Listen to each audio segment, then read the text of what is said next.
ABC News, good evening. I'm Susie Rains.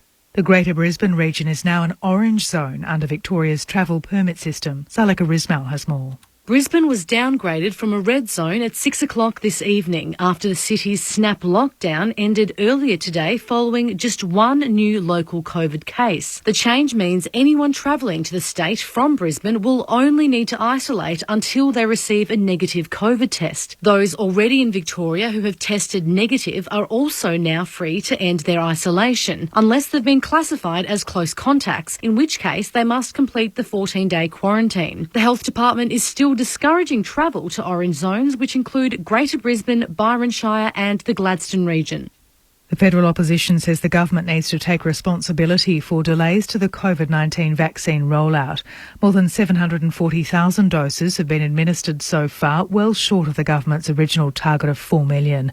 It's blamed overseas supply problems and says the rollout will rapidly ramp up in the coming weeks. But Shadow Health Minister Mark Butler says there hasn't been enough leadership.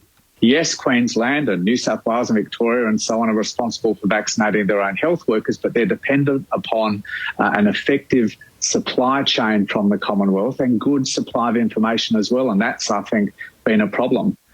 Papua New Guinea's health minister says the government is waiting for the green light from the World Health Organization before China can bring in vaccines to inoculate its citizens in the country. PNG correspondent Natalie Whiting reports. As COVID-19 cases surge in PNG, China has offered to donate 200,000 of its vaccines.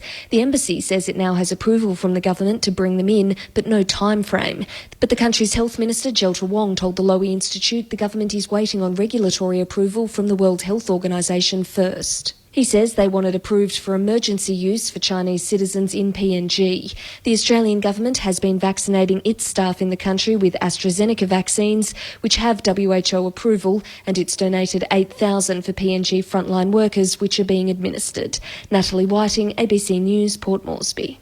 Rising COVID-19 cases across Europe are leading to the re-imposition of restrictions in several countries, while cases in Brazil continue to set records. Catherine McGann reports. French President Emmanuel Macron addressed the nation overnight, saying the country's health system is being stretched too far. Schools will close, domestic travel is restricted, and the overnight curfew in Paris will be extended to other regions. Slovenia and Austria are also bringing back restrictions. The Canadian province of Ontario is expected to enter a month-long lockdown this weekend, but non-essential shops will be able to remain open. Brazil's cases and deaths continue to climb. 60,000 fatalities were recorded in the country from COVID-19 this month alone.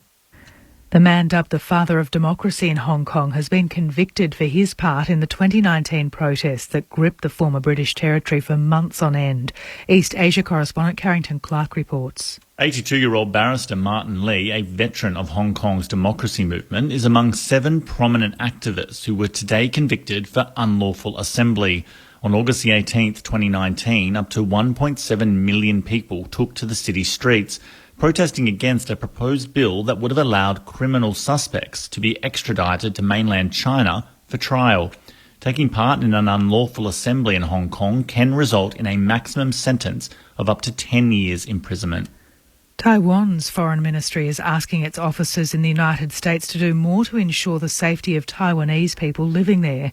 There's been a rise in attacks against Asians in the US since the coronavirus pandemic began 12 months ago.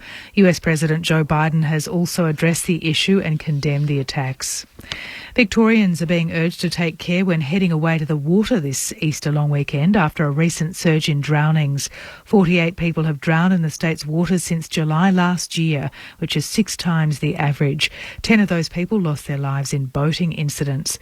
Victoria Police's Greg Barras says there's been a correlation between drownings and the pandemic, and he expects this weekend to be extremely busy on the water. What we've seen is shortly after we've eased restrictions, whatever they are, that people want to get out on the water and enjoy our lovely state, and that's just natural. And what we see is when we have more people on the water, we tend to have more incidents. To the weather for the state tomorrow, a warm and sunny day tending hot in the west, light winds tending moderate northerlies in the west during the day, afternoon sea breezes along the coast. A top of 28 for Melbourne tomorrow. ABC News. Know the story with ABC News Digital. Get the latest breaking news with live notifications whenever you want, wherever you are. They are considering going to zero emissions. We'll go ahead as planned. And abruptly ended the case. It will help us all get back to normal and back to all the things that we love. Those are the kind of things that work. There's hope for a brighter future. ABC News, Australia's most trusted news source. Head to news.abc.net.au or download the ABC News app. ABC Sport. ABC Sport.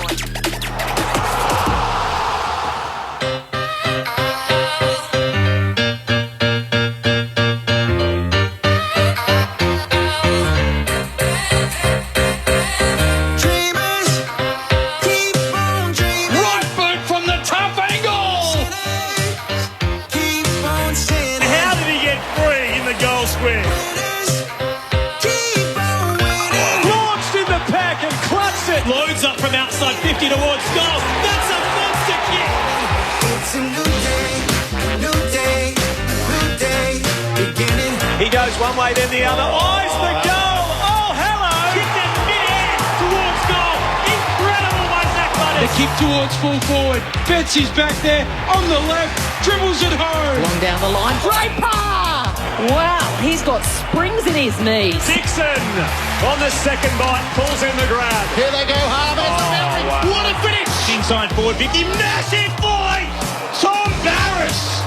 Oh, that was enormous! Trying to get a kick away, it was smothered, follows up, Sockers at the top of their goal square, and through it goes. Trying to give him a second chance, it didn't matter because it fell in the hands of Silk Burgoyne.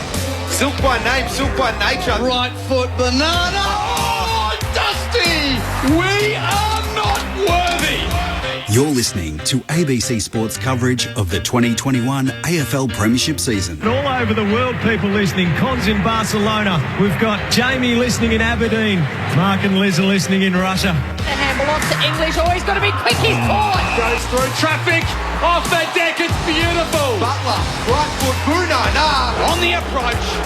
Strikes it with his right boot. Kicked it. He's kicked it. Oh, he has kicked it. Chucks it on the point.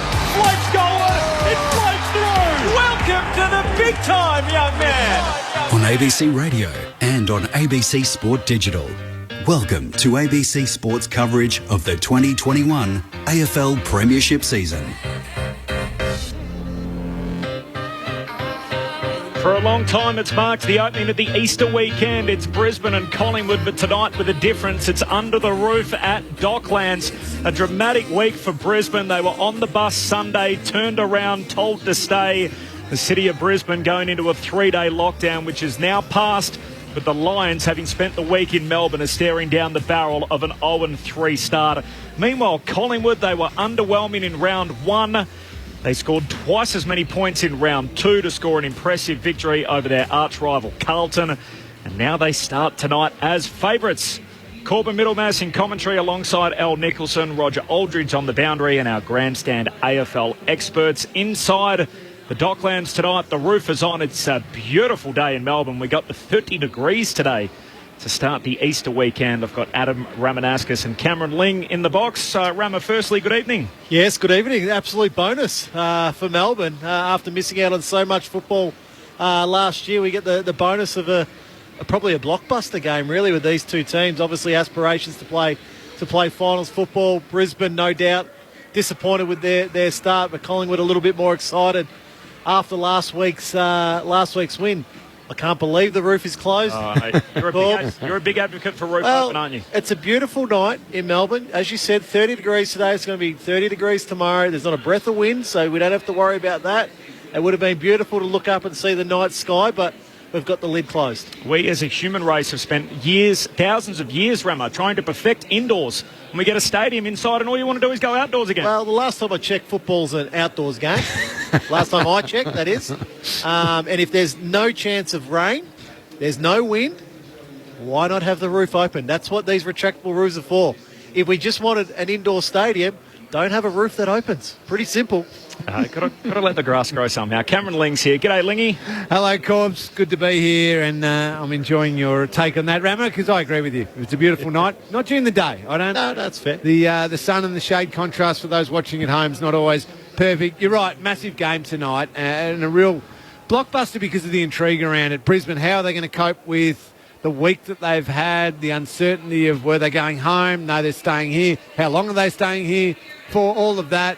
And Brisbane, I mean, what have they done wrong? Have they walked under a ladder, broken a mirror, done the lot? They've copped a rough umpiring decision last week and lost the game to Geelong by a point. Then we're about to head for a nice home game at the Gabba to play the Pies to get their season rolling. Instead, no, stay here in Melbourne, take on Collingwood in front of, no doubt, a big Collingwood army, and could be 0-3.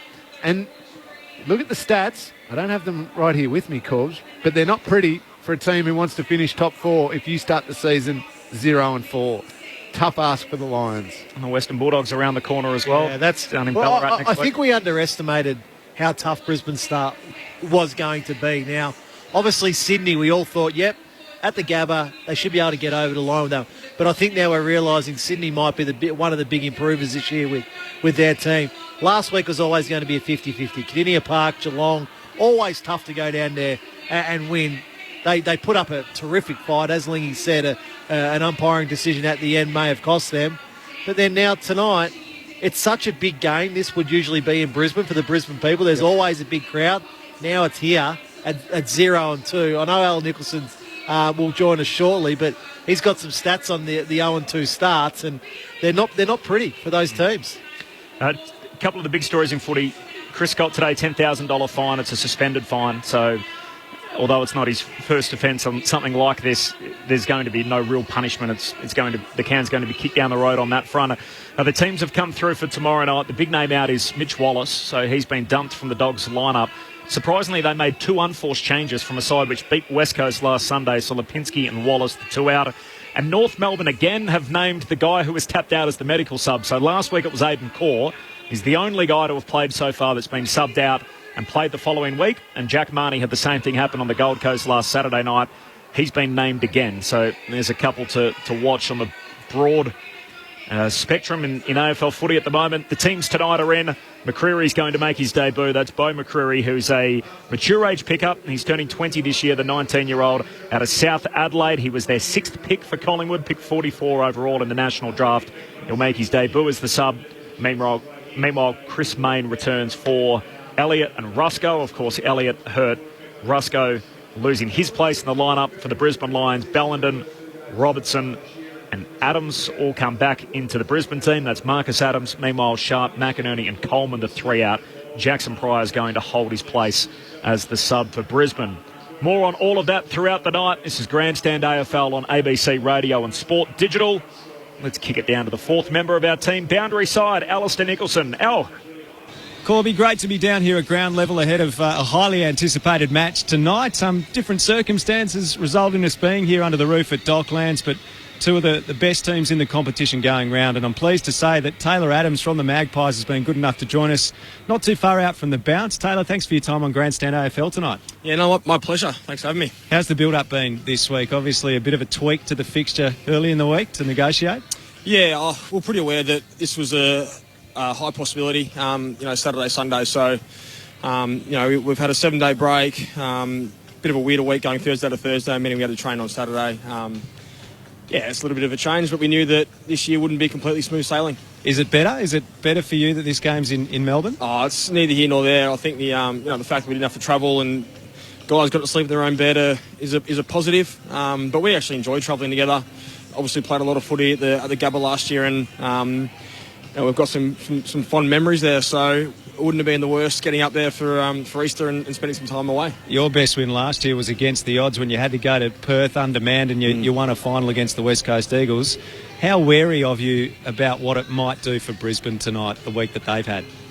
Oh, we understand the position that they're in. This week has been sort of turned on its head for them, spending time away from their families without really being prepared for that. They're a proud football club, been a really, really strong contender for the last 3 or 4 years, and we expect a really strong hit out from them tonight. You've been studying today? Have you been getting ready for the game? Yeah, I spent some time studying. Had a pretty slow day today, just sort of watching the clock go by. Obviously, it's a long time before we get out here tonight, so it's good. And what are you doing? What are you studying for at the moment? I'm doing a MBA through Deakin Uni, so it keeps my hands very full. but it gives me something outside of footy to sink my teeth into and try to achieve. How important is it to have something else going on that you can deviate your mind away from the game and, obviously don't want to play the game too early? Yeah, it's crucial. I think as a younger player, I probably did that a lot, where you sort of spend a lot of emotional energy on playing the game over your head before you actually get to the ground. So having something there to distract you and allow you to focus on something and have goals outside of football that you can achieve, I think it's absolutely crucial to an athlete's life. Tell us a bit about your off-season, because I understand you did quite a bit of work on your running to get a bit quicker. Yeah, I did some work with a Melbourne-based company called The Speed Project that they started up this year. Two guys that were roughly my age, between 27 and 30. Both have backgrounds in sports movement and both have backgrounds in strength conditioning and sprint training. So did a lot of work with them with a few other guys from other Melbourne-based clubs.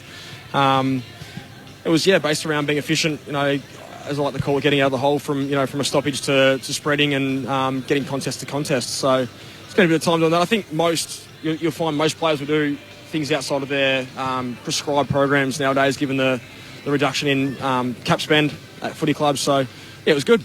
So when you sit down at the end of the year and you review your season, is that something Nathan Buckley will say, we want you to get a bit quicker, or is that something you yourself take the onus and decide that's what you want to do personally to become a better player? No, it's that was sort of off my own back. It's been something that I've worked on before in the past and had seen real benefits from. So, I thought I'd sink my teeth into that and give that a go. As I said, a new program designed by two guys that just starting up. So I didn't know what to expect, but they were certainly well worth it. Spent 5 or 6 weeks with them and continued it through my training at Collingwood, so it was good. Who were some of the other AFL players involved, and what was that like working with them, players who were not at your football club? Yeah, so Harry Mackay was one, Cameron Paulson, who was at Carlton, was one, Tommy Wilson from Collingwood, and Tim Taranto spent a bit of time down there. So those guys had connections. And Tommy was the guy that actually got me down there. He was good mates with the two guys that run the program. And, we spent time in the gym together.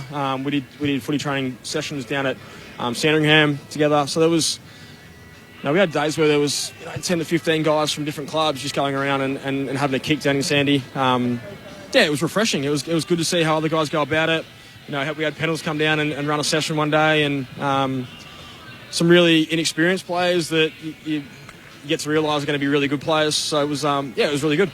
Taylor Adams is with us in the lead-up to the clash between Collingwood and Brisbane at Docklands tonight. Taylor, on to tonight. Round one, beaten up around the ball a little bit. Nathan Buckley talked about that, corrected it beautifully in the second week against Carlton. What's the focus tonight coming in against a decent Brisbane side that hasn't yet broken through? Yeah, much the same. Our ability to win contests and put pressure on the Dogs in round one wasn't up to standard. And we got made to look second grade against them, so it was a huge focus for ours going into last week's game. And Brisbane are pretty similar. They move the ball really quickly. They play a similar brand to the Dogs, really great contested ball side with some high-quality midfielders and high forwards that run through there. So no doubt that's a focus for us tonight. Being really poised with our ball in hand and making sure we're efficient going inside forward 50 like we were last week is also a focus. You're pretty much at full strength. Chris Mayne comes in tonight. Obviously, Jamie Elliott, unfortunately, out with the leg injury for a considerable period of time. I did wonder whether Levi Greenwood might be selected tonight, given Mark O'Connor's job last week on Lachie Neale. Yeah. What sort of a plan do you have for the Brownlow medalist tonight? Well, I can't give you too much until we won't the ball tell goes him. up. No, we'll certainly put time into him. He's a very good player, so we won't do it probably won't be a hard tag like Geelong did. We certainly won't be taking a player from our back line out to do that, but we've got a plan for him around the ball. He's obviously a star. He's coming off a quieter game compared to what we've seen over the last 4 or 5 years. So we expect him to bounce back. He's a superstar. There was a period where it looked like he was almost unstoppable. Do you feel like there are methods that can nullify him effectively now? Oh, he's only human. He certainly isn't unstoppable as we saw last week. But he's a very good player. He gets the contest to contest. He's as clean as anyone in the comp. Running power is really good, and ball in hand, he's excellent. So, as I said, we'll put time into him. He certainly isn't our only focus for the night.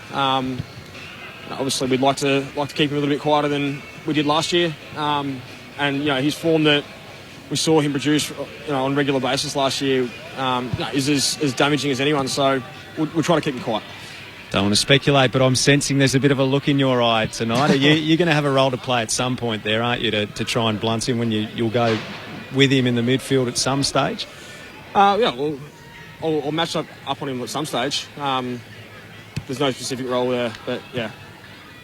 It's going to be a cracking game tonight. unless you can read my mind, there's. I see you're up for the battle. I see you're up for the battle tonight, and as you should be, because it's going to be a great game of footy to start off the round of Easter football. Just wanted to finish by asking you about the form of Darcy Moore this year. Mm-hmm. He seems to have taken it to yet another level. He's the commander back there in defence for your team, and mounts so much go forward as well from defence to attack. Yeah, absolutely. Yeah, he's in great form. He had a terrific season last year, obviously played really consistently. This year he's probably gone to another level. Just his ability to read the ball in flight and know where his man is as well to help us attack from defence has been awesome. So, yeah, he's put a power of work into us, and he's going to be a good player for a long time. Enjoy the night, mate. All the very best. Cheers up. Appreciate having a chat to you on Grandstand AFL. Taylor Adams with us. Corby, fascinating to listen to the players speak, especially the players, the quality of Taylor Adams before they get ready for a contest like this. I'm standing down here, Geordie to go. He's bananaing balls from 40 out and popping them through at will. So going to be a fantastic night of football tonight. Can't wait to see what this night brings us. Thanks, Al, and thanks to Taylor Adams as well. Always, as you said, great to hear from players of his calibre, the 2020 All-Australian and best and fairest winner at the Magpies. Well, he's pricked up the most when he spoke about the job on Lachie Neale tonight, and historically Nathan Buckley hasn't been someone who uses the tagger too often. What do you think they'll do with Neale tonight, given the effectiveness that O'Connor had against him last Friday? Well, they don't have one, do they, Lingy? No. Like, you look down the page of who's playing and you go, well, who can actually do the job? Maybe Chris Mayne comes into the team. He could do that because he's played that defensive winger role. Cal Brown is another one that jumps out at me that has got that defensive side to his game. But other than that... Can I go slightly left field, perhaps? Jack Crisp. I know he's smart enough. That's so. I don't advocate for a tagger full stop. If you've got just a robot who can only follow his man around, is not smart, and is just a good runner, do not play it. It affects everything the team does. But a smart player who can play with a 70% defence, 30% attack, and can join in, Crisp might be that type of player who might be able to hurt Neale a little bit. We spoke about this on the lead last Saturday, that why O'Connor was the perfect tag for Lachie Neale is when Lachie Neale rested forward, O'Connor just went with him, went the whole way with him. Yeah. There was no handover. And we see it so often now when players tag, there's a handover and the player gets off the leash for 5 or 6 minutes. A player of Lachie Neale's calibre can go and find the ball 7 or 8 times in that period and be full of confidence then. So I think now, I hope we see, when you did it, Lee, you went the whole way. You know, you handed over if they took you to full forward, but other than that, if you're standing at a half-back flank with them, that was okay. That was fine, yeah, absolutely. And no handover means no confusion. I think they should, if they've got that right person, and maybe they don't exactly. Rammer and I are just throwing some names. Maybe it's not a perfect fit, but if they do, if they're confident in one, I think seeing last week the other players for Brisbane who struggled, particularly in the first half when Lachie Neale wasn't feeding them and Lachie Neale wasn't creating. I think Neale's influence on that Brisbane team is so massive that the blueprint of last week says if you lock him away, the other Brisbane players don't exactly know what to do or how to find the footy. And that's the issue, because Brisbane's Achilles heel is probably their midfield. They don't bat that deep through there. So they need their 5 or 6 that go through there to be playing really well every week. They don't have 8 or 9 like other teams have that can roll through there. So they need Lyons playing well. They need Berry playing well. They need, obviously, Lachie Neale playing well. McCluggage. Orko, if he pops in there, for a 10-minute. They need those guys who are playing at their best when they're in there if one's getting sat on. The other interesting talking point with Collingwood, I'm sure we'll get to it throughout the night, with Elliott going out, who's played a lot forward this year, sort of mid-forward type player. They bring in a winger in Chris Mayne. As to, one, what does that mean for Jordan De Goey? Does that mean more time up front and what their forward line looks like, obviously, with Mayne's inclusion? We'll talk more about that throughout the night. the Brisbane Lions are very much the focus given the week that they've had. I had the chance earlier to catch up with Danny Daly, the football boss of the Brisbane Lions. He was with us on Corbin and Ben with myself and Ben Cameron, which you can catch Monday and Thursdays on ABC Sport Digital. And we started by asking Danny... We're doing plugs now. We are. Just Pester Grandstand folder on the podcast. And we started by asking him what the week's been like for the Brisbane Lions.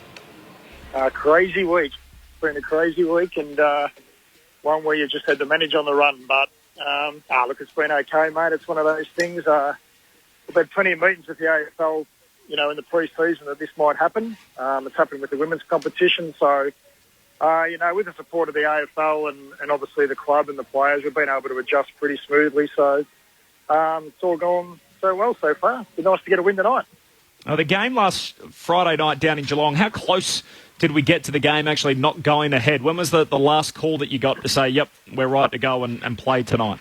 Well, to be perfectly honest, we didn't even hear that it might not go ahead. As far as we were concerned, it was all systems go. So I think it was just the AFL and the Victorian government in discussion. So the club weren't aware of anything like that. So it was only after the game that we heard that it was so close to not going ahead, to be honest. So we were kept well away from it. So it didn't impact our preparation or anything, which was good. Danny Daly, the footy boss of the Brisbane Lions. What about for the guys that are here on the ground in Melbourne, Danny? What sort of additional stuff did you need in terms of clothes, I guess, just for day-to-day operations, training gear, etc.? And how did you go about getting it here? Yeah, well, obviously we only came down for 2 nights. We were going home after the Geelong game, so not many of us packed too much. So most of the boys, once we knew we were staying down here for a couple of weeks, we're staying in town in Collins Street, so they were able to get out and head down to Big W and the like and grab a heap of spare undies and T-shirts and shorts and whatever they needed.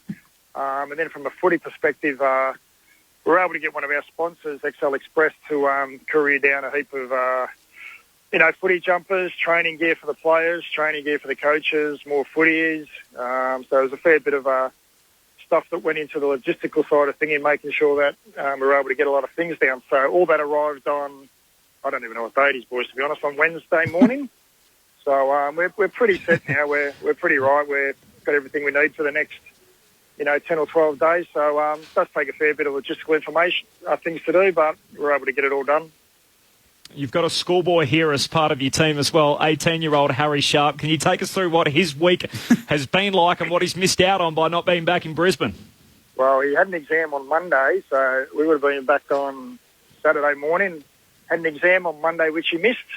He had an assignment due on Tuesday, and he had another exam on Wednesday. So he was able to get his assignment done because we were sort of locked down in our hotel room for a couple of days. So that made life easier for him. He was able to get that done, so that was easy. But the exams, we're just working through how we arrange him to do that under supervision. So he missed some pretty important days, but Brisbane ended up going in lockdown on Tuesday, I think it was anyway. So it was really only the one exam he's really missed. So, it's been interesting watching him come down at dinner, and he's got the school bag and his school books out, and there's a lot of school books these days, and they're thick as well. So he's been doing a fair bit of schoolwork, the young man.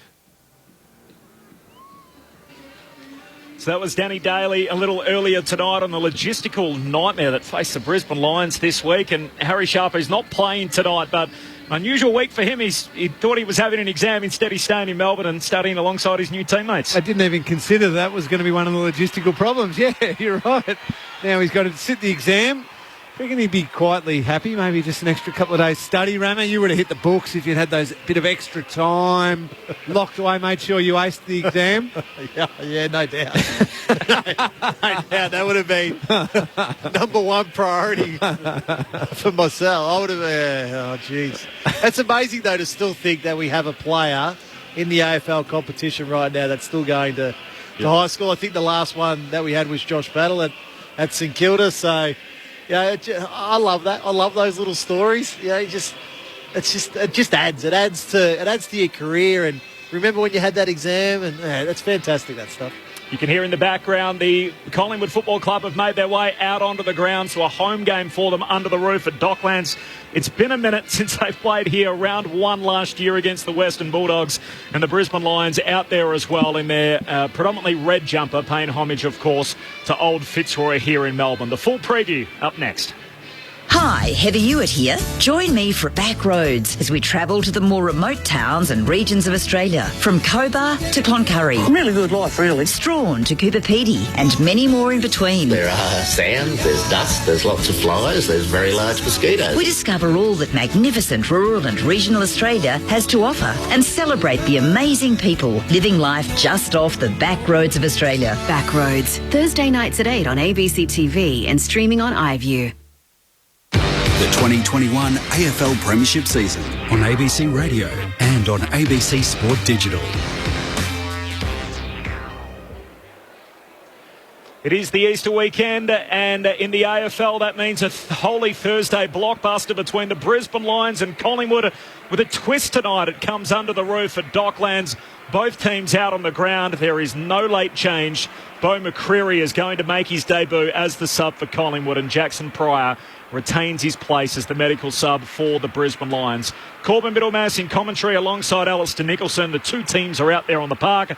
The Magpies in their home strip with their black shorts, and Brisbane wearing their old Fitzroy jumper with the line on the front, predominantly in red and the white shorts. Al, good evening. Great to have you with us as always on Grandstand AFL. Really looking forward to tonight. Thanks, Corby. And tremendous to be here in Melbourne for a big game between two teams. One who had a breakthrough win last week, the other yet to break through, but so close against Geelong. You just wonder what the week will have done for Brisbane. It can sort of flip either way, really. Will it be energy sapping? Will it be galvanising? Can they do something special tonight? This is one of the two home games that Collingwood will play at Docklands this season. Obviously, it's been brought forward from later in the year, but they've got a very good record here, Collingwood, at the Docklands. They've won 8 of their past 9 games here.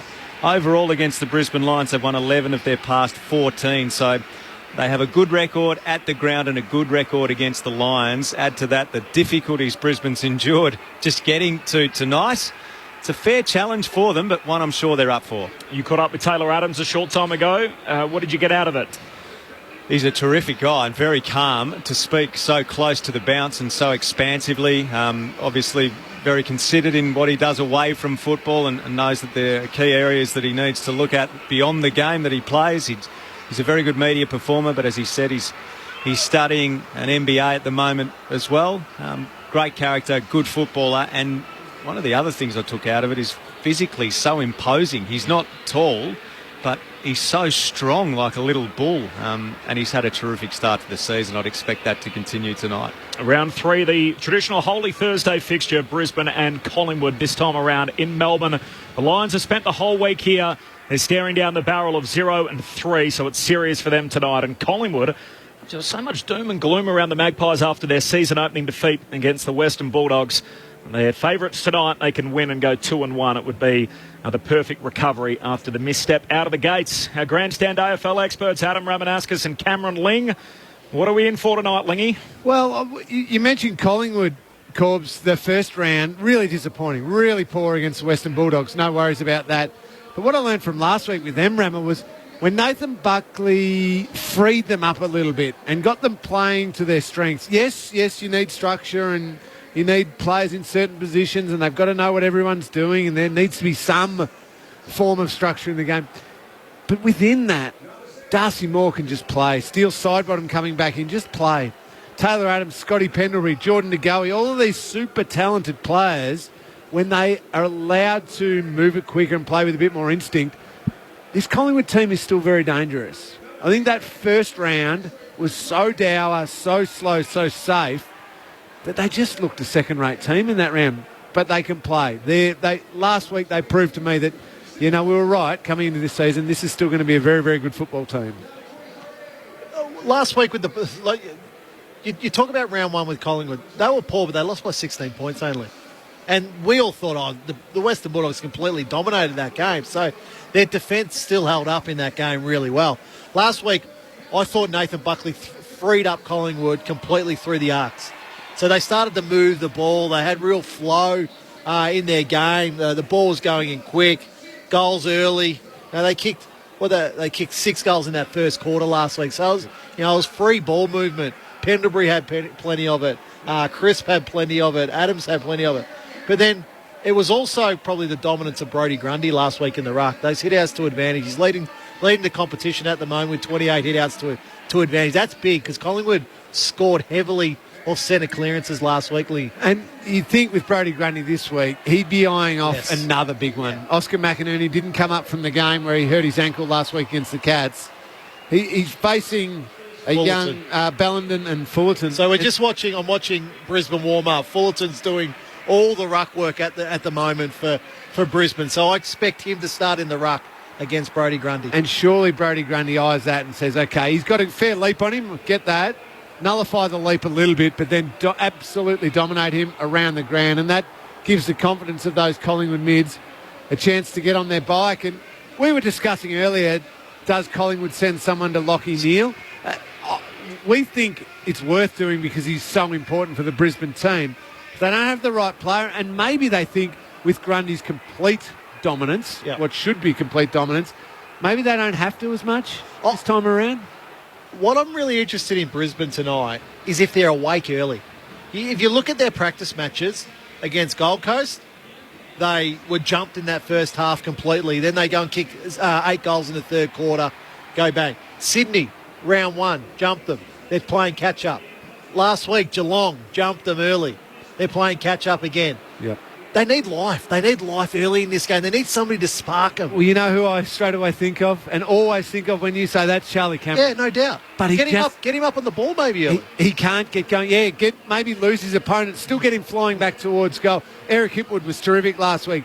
Joe Danaher, little glimpses again, but just didn't have the finish at all. Took a couple of nice marks late, but wasted it. But Charlie Cameron's the spark.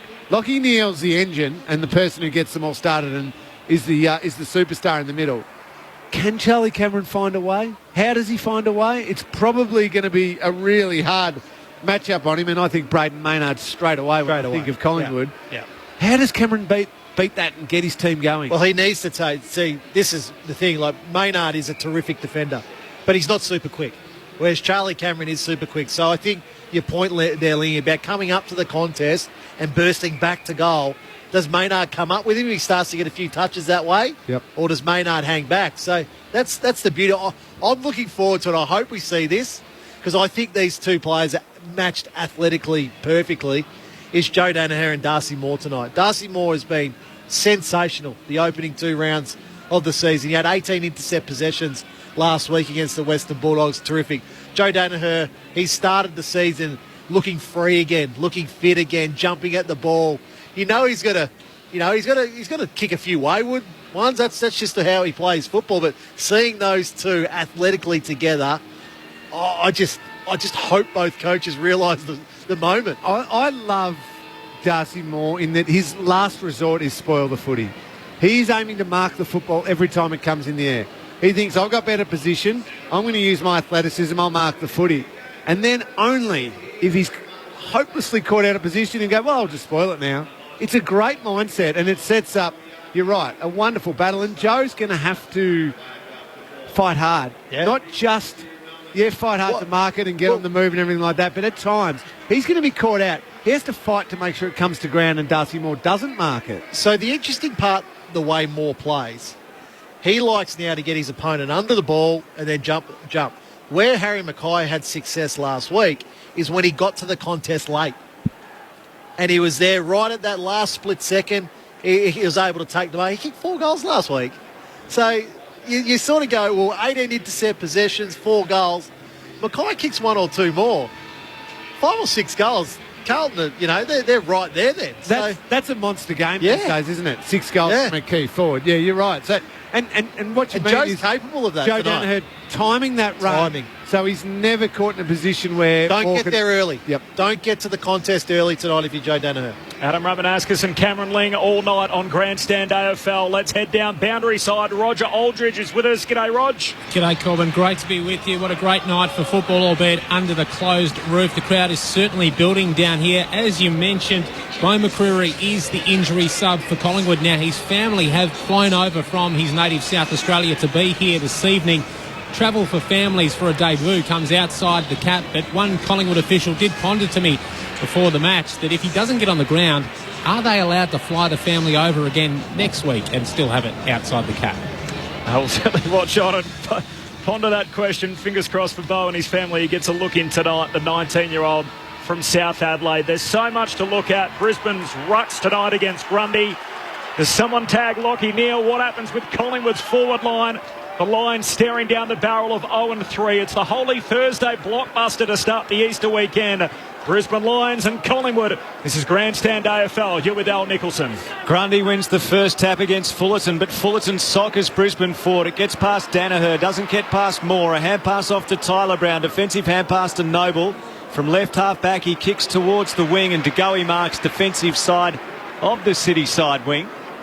And he kicks Collingwood to the centre of the wing. Tyler Brown takes the mark. A hand pass to Adams, who we heard from in the pre-game. He kicks inside the 50. Andrews comes out, drops the mark. Little soccer from side bottom was almost in danger on Andrews. Cal Brown's got it. He's tackled. Andrews one side, Robinson the other. A ball up 45 metres from the Collingwood goal. They're going to the Coventry end in the first quarter.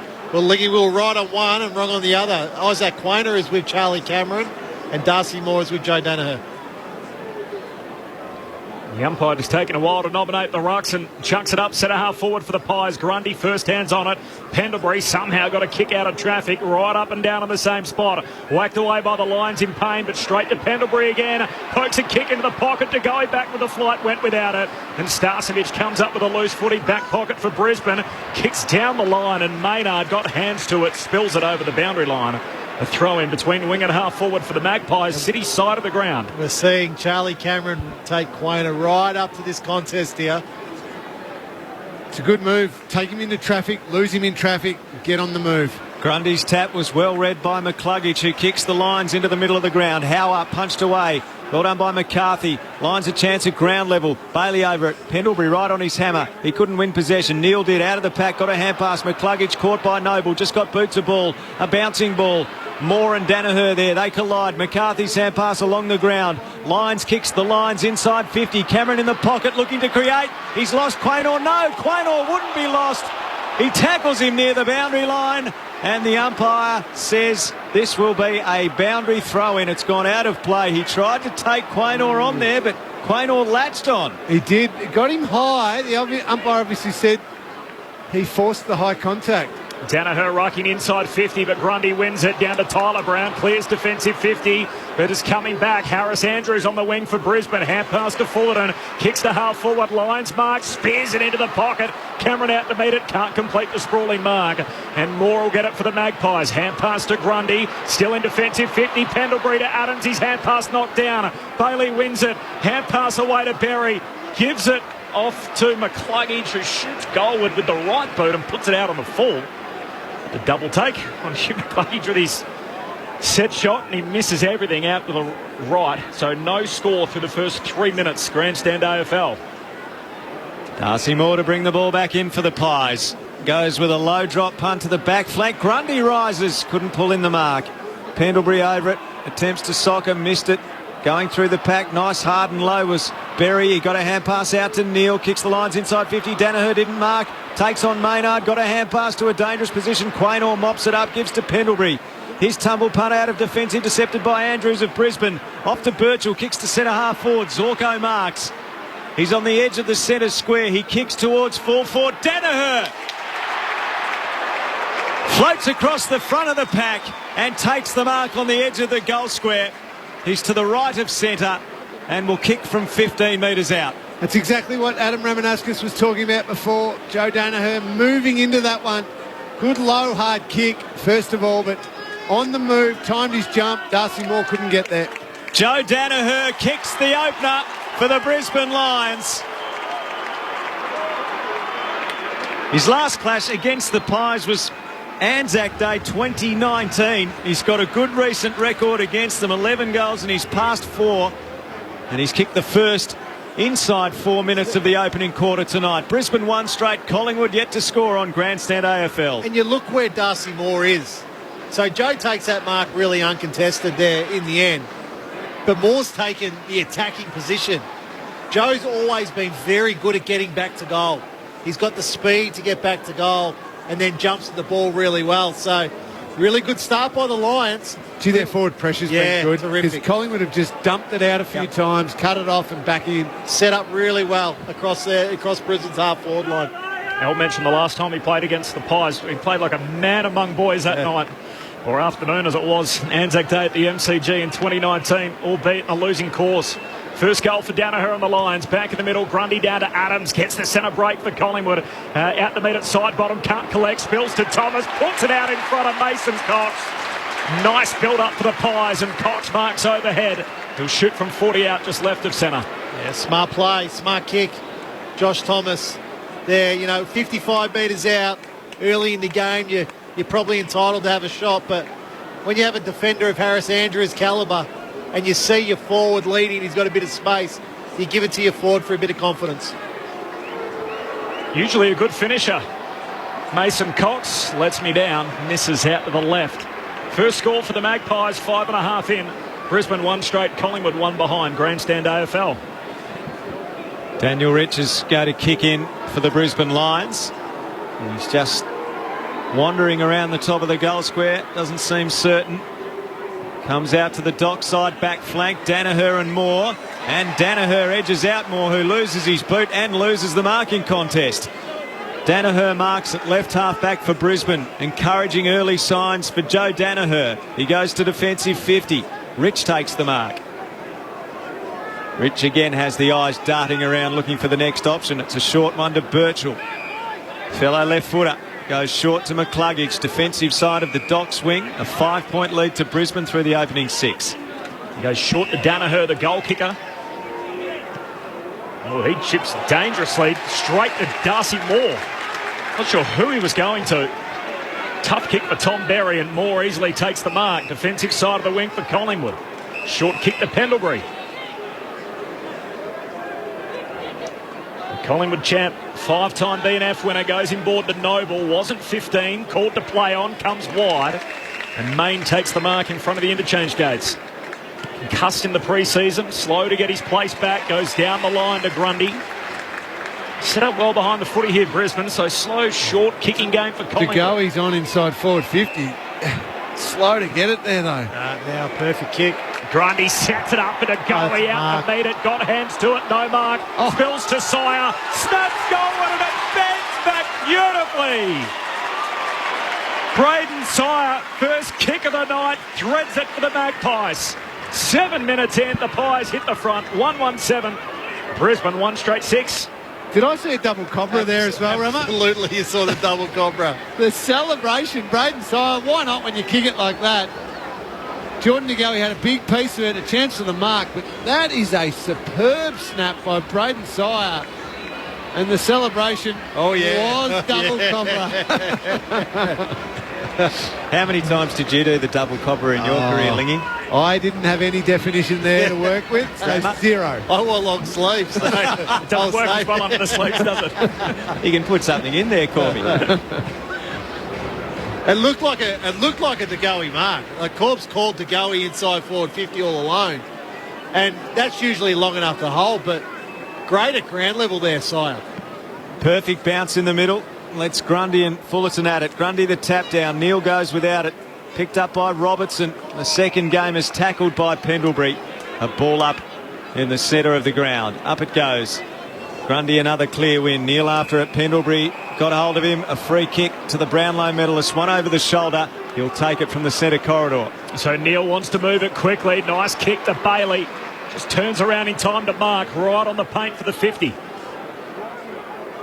Of course, involved down the stretch last week with that big tackle on blitz halves. Not paid holding the ball to the top of the goal square. Danaher leaping from the back. No free kick. He turns and snaps across the face.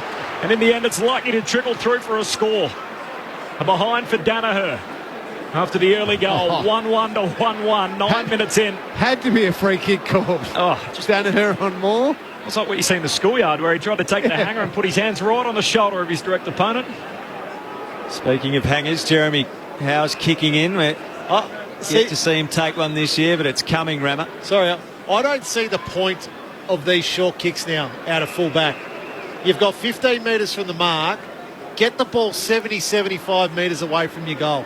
It makes no sense. To Noble to the back flank, and De Goey takes the mark out of side. No, not paid again. Had a very good piece. Picked up by Madgen. He's strongly tackled, trying to get rid of it. The umpire will ball it up at right half forward for Brisbane. Because all it does, it invites pressure from Brisbane. It allows them to squeeze the field up more. Tossed in the air. Fullerton launches awkwardly. Can't get a hand to it. Grundy hands and knees out to Main. By-hander to Goey. His kick intercepted by Neal. 60 out. Goes to the pocket. Hipwood through his hands. Stays in. Cameron. Oh no. He picked up but not within the field of play.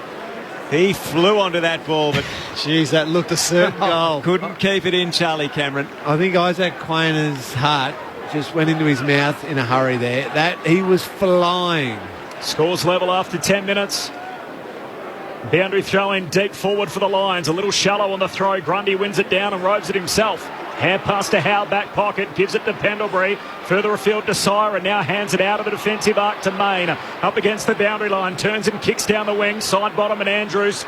The one-on-one matchup. Lester follows up at ground level, paddles it to his own advantage, then gives it to Fullerton as he takes control. Now to Rich, off to McCluggage by hand. He kicks down to half forward. Lions got it, 70 from home. Hand pass goes back to Bailey, trying to wrong foot Main. Kicks off his left, turns it over to Pendlebury, who marks at half back for Collingwood. Scores level after 11 minutes. Dangerous one into the middle, worked well. It was precise to rough it. At centre half back, a hand pass to De Goey, getting early touches. Kicks Collingwood to half forward. Thomas and Birchall. Thomas couldn't mark Birchall the spoil. Thomas the Rove. Lightning hand pass out to Mychek. Scrubs his kick to the top of the goal square.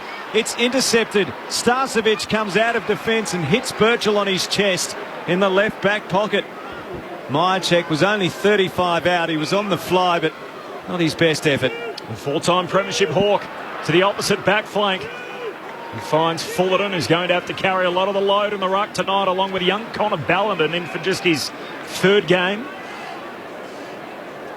He goes out wide to Devon Robertson, playing just his second game. Made his debut round one last year before the world fell apart against the Hawks. He goes back to Birchall on the half-back flank. He kicks to centre-half-back for Rich. So Brisbane with it. 1-1-7 each of two. 12 minutes in as Rich trying to pinpoint his pass in the middle. Does well. Finds Archie. Turns and plays off. Thomas has got him. Great chase down tackle. The umpire says play on. And now Grundy's going to be pinged. Tackled, caught by Lincoln McCarthy. Quick kick comes deep inside 50. And now a kick the other way as Cameron bangs bodies with Quaynor. A few whistles, a few missed. Quaynor takes it for the Pies' last line of defence. Kicks to Adams at half-back, a hand pass away to Tyler Brown. A bounce near the interchange. Dockside kicks Collingwood to half-forward. An errant kick, missed Dacos. Birchall to clean up for Brisbane. Here's looping hand pass, hits the ground. Lester picked up, then he was nailed. Grundy rolls him in the tackle and the umpire says fine. And the Collingwood fans... No pride. The decibel count is rising inside the Docklands. They're engaged. Scores level at the 12-minute mark. Grundy again, first touch on the footy, down to Sire. Adams walks it through traffic. Hand pass went straight to Birchall. His kick straight to Tyler Brown. Pumps it inside 50 for Collingwood. Mychek competes, slips out the back to Andrews. The All-Australian fullback gives it to Rich of the Lions. Dangerous ball into the middle, one of McCarthy. Outnumbered, well spoiled by Madgen. Down to Main, gives it back to Madgen. Hand pass back to Adams, kicks inside 50. Rich at centre-half back, a hand on it, wins it for the Lions. Hurried kick out of defensive 50. And the mark taken by Jared Lyons, back edge of the centre square. Scores level after 13 minutes. Kicks wide to Danaher on the dock swing, defensive side of it. It's like he's playing for Essendon again with that response. Kick missed Fullerton. Noble gets it. Hand pass back to Madgen. He's confronted. Kicks around the boundary line towards half forward. Rynch best placed here opposed to Thomas. Thomas did well back with the flight to bring it to ground level and see it out of play. Collingwood's attacking side of the dock swing, 1-1-7 apiece. So with Grandstand AFL through ABC Sport, we're at the 14-minute mark of the first quarter.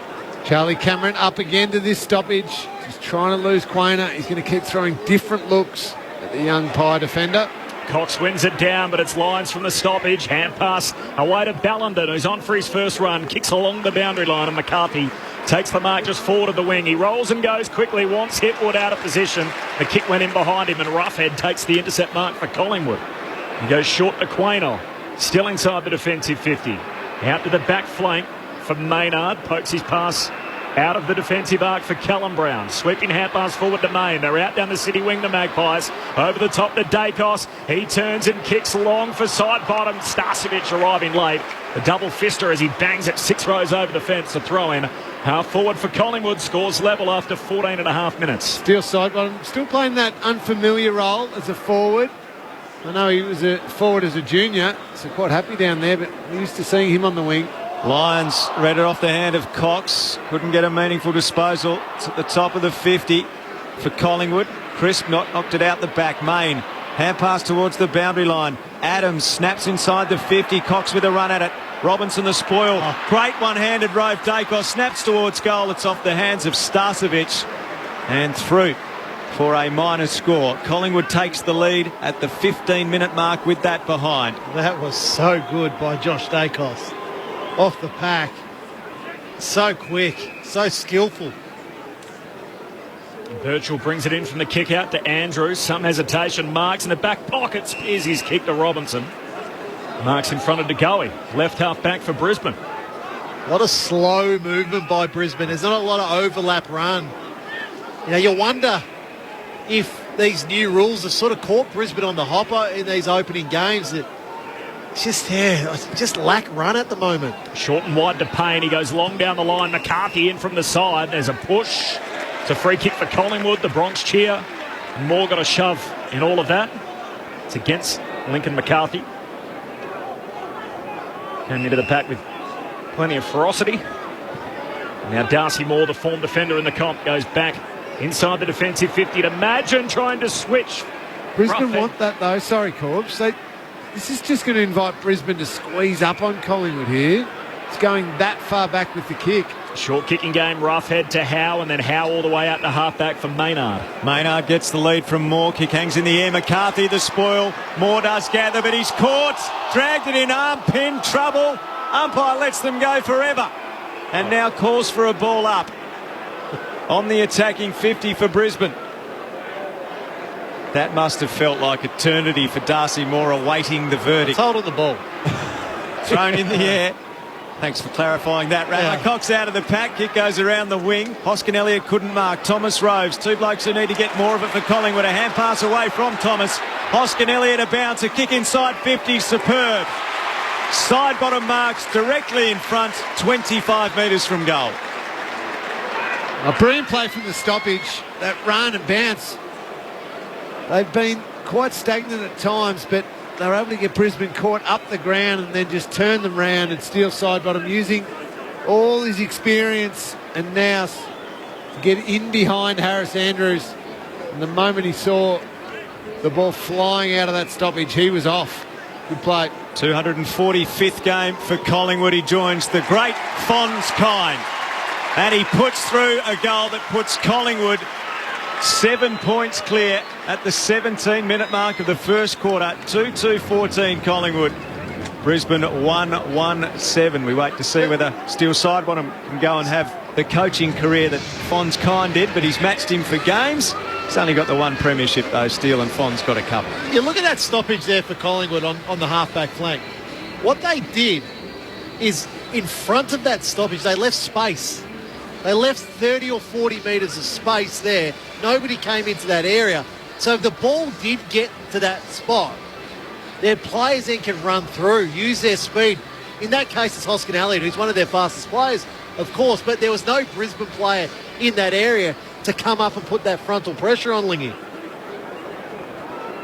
Adam Ramanauskas and Cameron Ling, Grandstand AFL. Of course, the SMS is 0437 774 774 if you want to have your say throughout the night. Grundy wins the tap down to Adams. Little kick forward in off the square. Thomas, look away, hand pass, ends up with Starcevic for the Lions. His kick cut out, but lands favourably in the lap of McCluggage, and keeps on moving. Kicks to centre half forward. Ballenden spoils, brings it to ground for Brisbane. McCarthy's hand pass in front of McCluggage. Sockers it to Archie's advantage. Maynard wraps him up, dispossessed, loose ball, half forward for Brisbane. McCluggage still wants to keep it in. Trickles a little kick forward. Out to Robertson, who got it from Bailey. High kick back in the corridor. Fullerton flies for it, opposed to Grundy. No mark. Fullerton under the pump. Hands it back to Rich. His hand pass away towards Adams, who takes them all on. That's Marcus Adams for Brisbane. And the umpire's going to let them go as Marcus Adams comes charging through with it. Hand pass put his teammate under pressure. Robertson coughed it up. Sai gets a hold of it. Often Noble by hand. He runs the city wing. Kicks to half forward. Dacos initiates body contact on his opponent. Can't mark. Lester goes back with him on the ground. Perhaps manhandling him. Crowd want a free kick. Umpire having none of it. They pile in and surround it. A ball up 25 metres from the Collingwood goal. Well played, both players. Yeah, I know the crowd wanted it, but I think that was just perfectly defended enough. It was close. Grundy's tap perfect to the pocket. To go, he left foot snap is across the face and goes out of bounds on the full from the hard angle in the left forward pocket. He put it right to the other side. A free kick to Brisbane. Left back pocket. Collingwood by 7 points. We've just ticked seconds into time on. 9-5 clearances now Collingwood's way. You look, Grundy's having his way with Fullerton so far in this quarter. Payne to McCluggage, and then McCluggage out to the back pocket. Mark taken by Ryan Lester in his 11th season in the AFL. A career revival in the last couple of years. He's short to Payne. And Payne dangerous across the half-back line. Cox there along with Crisp. Comes to ground. Cox hands it to Thomas. Goal. Costly error from Jack Payne. And Magpies make him pay. And Thomas cashing in with his first of the night. Collingwood skip out by 13. Time on in the opening turn. Collingwood 3-2-20. Brisbane 1-1-7. That's a horrible kick. Oh, you can't hang it up in the air that long when you're trying to switch play. You can't miss Mason Cox out on the field either. He's the tallest player out there. And players now, if you leave it up there even just for a few seconds, players can cover so much ground so quickly. And that was always going to be shut down. And Josh Thomas just said, thank you very much. We'll take that one as a little gimme. You're talking about covering ground. It wasn't one Collingwood player, it was two Collingwood players. Crisp got there, Mason Cox got there. So, I think it was poor old Daniel Rich. He was the meat and the sandwich between those two. And this is the beauty. Like, Cox still at 210 centimetres at ground level. Quick little handball. Goal. Nick off the SMS. Still listening in Japan. Go the Pies. Great to have you with us, Nick, on the SMS tonight. 0437 774 774. 3 in a row for the Magpies. So Fullerton and Grundy again. Bounce probably favours Fullerton. Neither get a hand to it. Grundy picks up. He's tackled as he gets a tumble punt forward. Lines for Brisbane. Gets it. Hand pass to Richard, centre half back. By hand. He gives to Birchall. Off to Robinson. Into the middle he goes, and Zorko takes the mark. Zorko kicks towards the 50. Neil the target. He's clattered into. That's a clumsy free kick against Roughhead. Neil will have it at the top of the 50. Congested forward line. Can Neil find a pass into a little pocket? We saw him kick one from here in the finals, didn't we? Kicked a big long-range goal in that quali against the Tigers. He's going to have another crack here. Bangs hard and long from 52. Good-looking ball. It's there. Bit of shepherding on the goal line. Escorts the kick through untouched. And Corbin Middlemass was right onto it. Lachie Neale nailing the goal from outside 50. Bit of a clutch one early for Brisbane as Collingwood had the game on its terms. 3-2-20 the Magpies. Brisbane 2-1-13. We're at the 23-minute mark of the first quarter. He struck it beautifully, Lachie Neale. I just want to see on the goal line the shepherd. You can do whatever you want on the goal line. It's true. You can do whatever. I'll look at it the same thing. Yeah, just cannon into his back. Cannon into his back. So, it was Darcy Moore and Joe Danaher, but if you want to get away with something in football, do it on the goal line. As we saw last week, Liggy. Yeah, true. That was a huge shove in the back. Fair and square in the middle of the back. It's in the book. It's a goal for Lachie Neale. It snaps a run of 3 in a row for the Magpies. Margin back to 7 points. Middle of the ground, Grundy again dominating to the ruck. down to Pendlebury. Hooks his kick to centre half forward. Birchall slaps it back in the other direction, but Grundy for the Magpies. Hands it to side bottom. Hand pass to Adams under the pump. Invites Zorko in. Pendlebury tries to shepherd him out of it. Loose footy, middle of Docklands. Jumping on top of the ball, Adams. Pack forms around him. Umpire circles. Comes out the back door. 2 Lions fighting for it in Robertson and also Jared Lyons. Back underneath the pack. Archie hands it to Zorko. Shoots a kick forward. Open forward line for Brisbane. Moore slips over. Danaher wins it. Hand pass to centre half forward. McCluggage for Brisbane. Kicks it straight to Magin. The Magpies can rebound. Kick goes to half-back. Thomas had it punched away by Lester, who now gets it, kicks it backwards 20 metres along the ground. Neil's there. He's knocked off it by Maynard. Thomas got it, ran into a brick wall. Robinson caught him. Robertson with the tackle. Ball dislodged, holding the ball. And Devon Robertson, the young West Australian, former WA captain and Lark medalist at under-18 level. Free hand pass in the end. Off to Zorko. Hipwood's coming late to contest. Over the top, but a strong mark taken in front. Standing his ground, Scott Pendlebury. I don't mind that from Hipwood. Crunched him. It's probably what he's been criticised for in the past. You know, making a presence inside forward 50 in those marking contests. Scott Pendlebury, absolute superstar champion, but cannon into him made him really earn that free kick. Goes to the back pocket. McLean Pendlebury's playing his 319th game, so he goes past Brisbane champion Marcus Ashcroft tonight, and last week played his 310th game in the number 10 jumper. It's the most by any player in that jumper, eclipsing Marcus Ashcroft. His kick out to half-back, hit the deck, and there was a pack, and eventually it went the way of side-bottom for the Magpies. Hand pass to Dacos, back to side-bottom. Dangerous handball. Dacos becomes the tackler. Umpire circles and a ball up. Half forward for the Lions. It's a good trivia question, Al. What were the other 9 games in? What jumper number? Yes. Anyone know? Anyone want to take a punt? No, I can't think. Grundy. Pendles? Grundy down to Crisp, a little kick forward. Sire puts his head over the footy and won it. Hands it out to Grundy, to side bottom. Flares his hand pass wide to Noble, defensive side of the wing. Pokes the kick down the line, and here he is, Pendlebury on halfway. 0437 774 774. Send us a text if you know the answer. Grundy marks at half forward, kicks to Goey on the lead.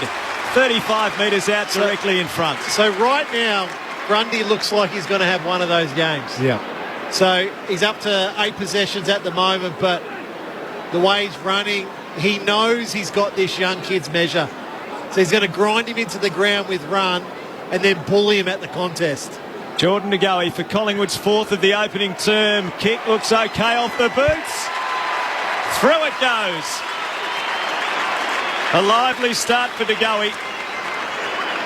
Matched by Collingwood's lively start. 4-2-26 the Magpies. The Lions 2-1-13. We're through 27 minutes of the first quarter. Unnamed texter, send us a text back. Correct answer 0437 774 774. Let us know your name and where you're listening, and we'll be able to congratulate you on the correct answer for Pendles' first number in the AFL. Well, you mentioned Brody Grundy, Rammer. He would be a massive headache for Chris Fagan. I'm sure he was during the week in the preparation. But with the outside hits that he's giving, I think Jordan Goey's flying shot a goal a little bit earlier. It was just a big, clear hit to the outside. So the Pies midfielders can sense it. And just as the game wears on, the Brisbane mids will sense it too. And they will become more and more reactive to everything Grundy does. So you lose that connection in the midfield between you and your ruckman. Back to 13 points, as wide as it's been, as Grundy leaping right onto the shoulders of Fullerton to win the hit out again. Down to Crisp. The former Lion kicks inside 50 in pain. Takes the intercept mark at centre half back for Brisbane. Across the half back line, another shocker off the boot from Payne. Put Andrews under the pump. Tackled, spills out the side bottom, shoots goalward to Goey. Wrestling forward, it hits the behind post. And it's out on the full. Free kick for Brisbane. Starcevic has he done something off the ball here as he went flying through? No, he's going to take the free kick for out on the full, but I thought he'd hit the fence and hurt himself. Jack Payne's last 2 kicks inside 50 have been a little shaky, both resulting in scoring shots.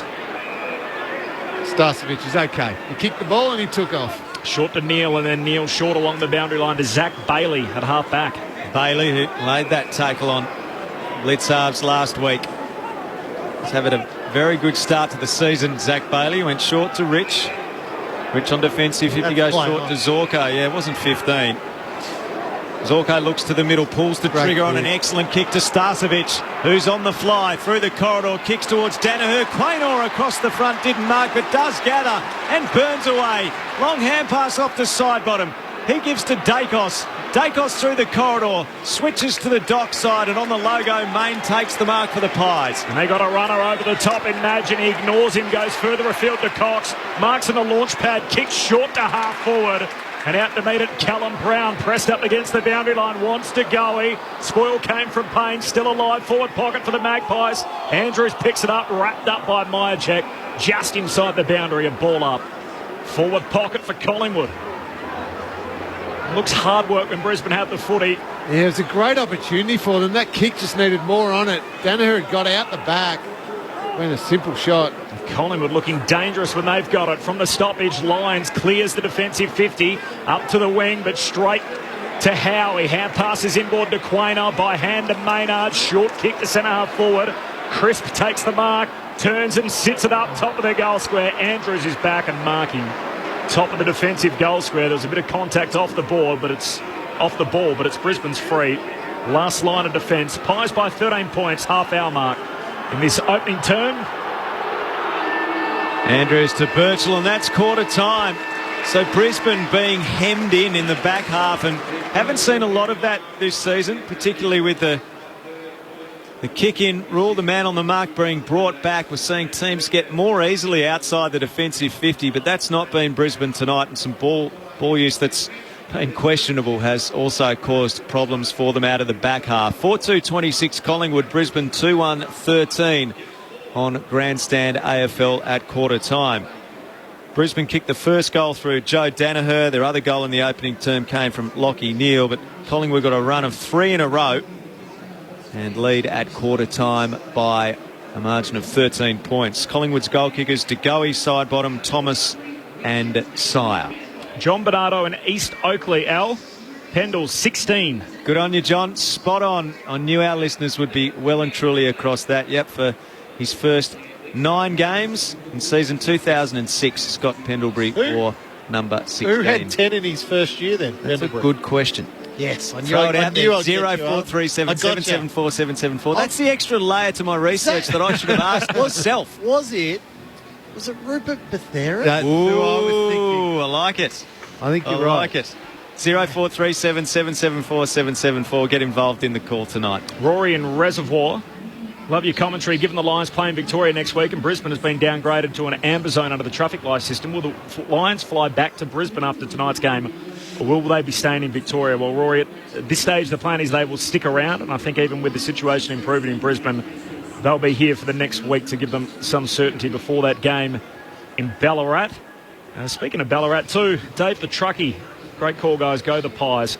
On my way to Ballarat. Nice to hear from you as always, Dave. The SMS 0437 774 774. Quarter time in the Holy Thursday blockbuster to start the Easter weekend. It's the Magpies by 13 points. This is Grandstand AFL. Hi, I'm Emma from the Wiggles. We're celebrating 30 years with our friends at the ABC. Join us for We're All Fruit Salad, a collection of our favourite Wiggly tunes from the last 3 decades, featuring original classics like Hot Potato and Rockabye Bear. Plus new favourites from Anthony, Simon, Lockie and me, Emma. We're All Fruit Salad, the Wiggles' greatest hits. Watch the collection on digital or DVD and listen to the album wherever you get your music. The 2021 AFL Premiership season on ABC Radio and on ABC Sport Digital. Virgil kicks to centre half forward. Zorko marks.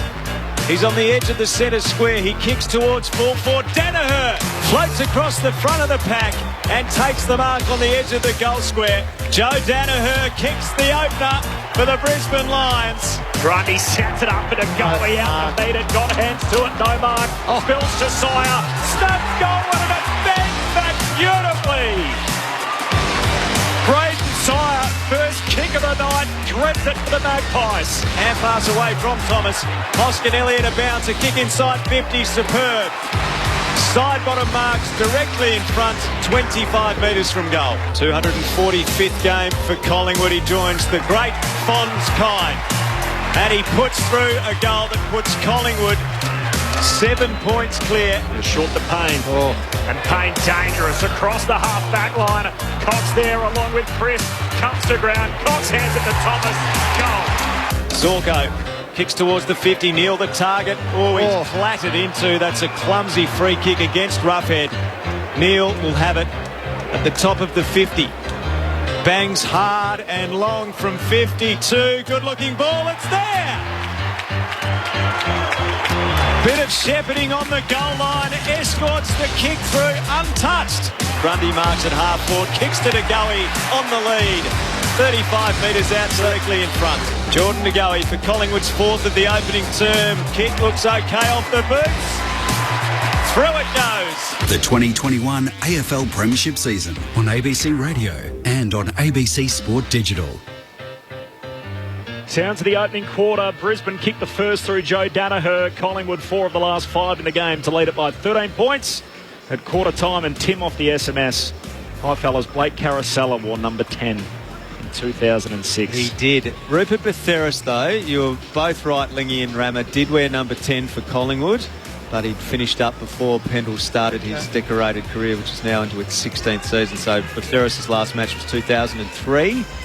And Pendle started in 2006. Pendle's into number 10 doesn't look like slowing down. He's had 11 possessions to start that the game. So he's been obviously with Grundy's dominance in that first quarter. So hit out 16-2 Collingwood's way. Obviously clearances 12-7 Collingwood's way. Grundy's had 8. Fullerton has had. Where is he? Fullerton's had 5. So he has had his hands on the ball, but it's been the service that Grundy's been given to his midfielders. Adams 10, bottom 8. And it's just an intriguing one with Scotty Pendlebury. You're right, he's been terrific and benefiting from Grundy's dominance.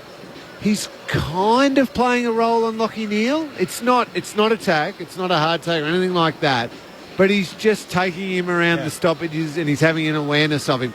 Now, Lachie Neale's kicked a goal, so that was terrific, that nice long goal that he kicked in that late in that first quarter. But Neale's just trying to hunt the footy heaps because I think he's desperate to get his hands on the ball after last week. And Pendlebury is finding heaps of space off the back of it. Neale's had the 6 disposals, but he wants more. You can see it's almost, where's the ball? I want to find it. Pendlebury's making the most of that and he's finding big bits of space around the stoppage. Better positions. Yeah, together with Grundy's dominance. Cameron Ling and Adam Ramanauskas on Grandstand AFL. Roger Aldridge is on the boundary. Rog. Corbin, I'm not the only one on the boundary. The Chief, Gillum McLaughlin's also down here on the boundary. He's sitting with the umpires and officials taking the game in. And just to his left, Chris Fagan in his usual position, coaching the Brisbane Lions from the boundary. The one thing I want to see from Brisbane this quarter, though, I want to see better ball movement. I thought they were extremely slow. At the Docklands, you have to move the ball quick. Collingwood by 13 points. Charlie Cameron and Eric Hipwood without a touch between them in that opening quarter. There's a second term underway. Thursday night footy to start the Easter weekend as Grundy wins the tap down to Adams. Hand pass onto the boot of DeGoey. He sockers it forward. Cameron comes in off the square. He's involved now. Kicks it inside 50 and Madgen underneath it takes the mark. Nice effort in defensive 50 for Collingwood. Turning himself into a very reliable defender, imagine. Just game after game. Play on multiple players. Just does his job every week. Madgen to Noble to Quaynor on defensive 50. Looks to the city side of the Docklands and he kicks to the lead of Cox, who's got separation on Andrews and takes an uncontested mark. Calls for move and his hand pass, a dangerous one. Callum Brown is caught by Rich. That's holding the ball every day of the week. Daniel Rich with the free kick for Brisbane on the city side of the ground, edge of the centre square. A 13-point lead to Collingwood early stage of second quarter. Rich, when he's got the ball tonight, has always looked indecisive. He's slow to move it. And now Collingwood are completely set up. His low kick, well weighted, unable to take the mark in front. Ballenden. Collingwood win possession through Tyler Brown. His hand pass to DeGoey. DeGoey jammed it on his boot. Rich is there contesting with Callum Brown. It spills to Zorko. Zorko into the middle of the ground for Cameron. So his second disposal here in a couple of minutes after not having one in the opening term.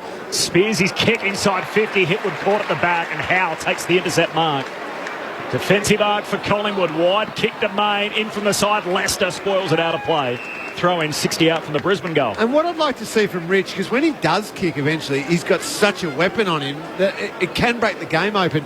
But I'd rather him just do it straight away. Yeah. See a target, bang, use his weapon, and it could open the whole game up. Instead, he's waiting 7 or 8 seconds to do it.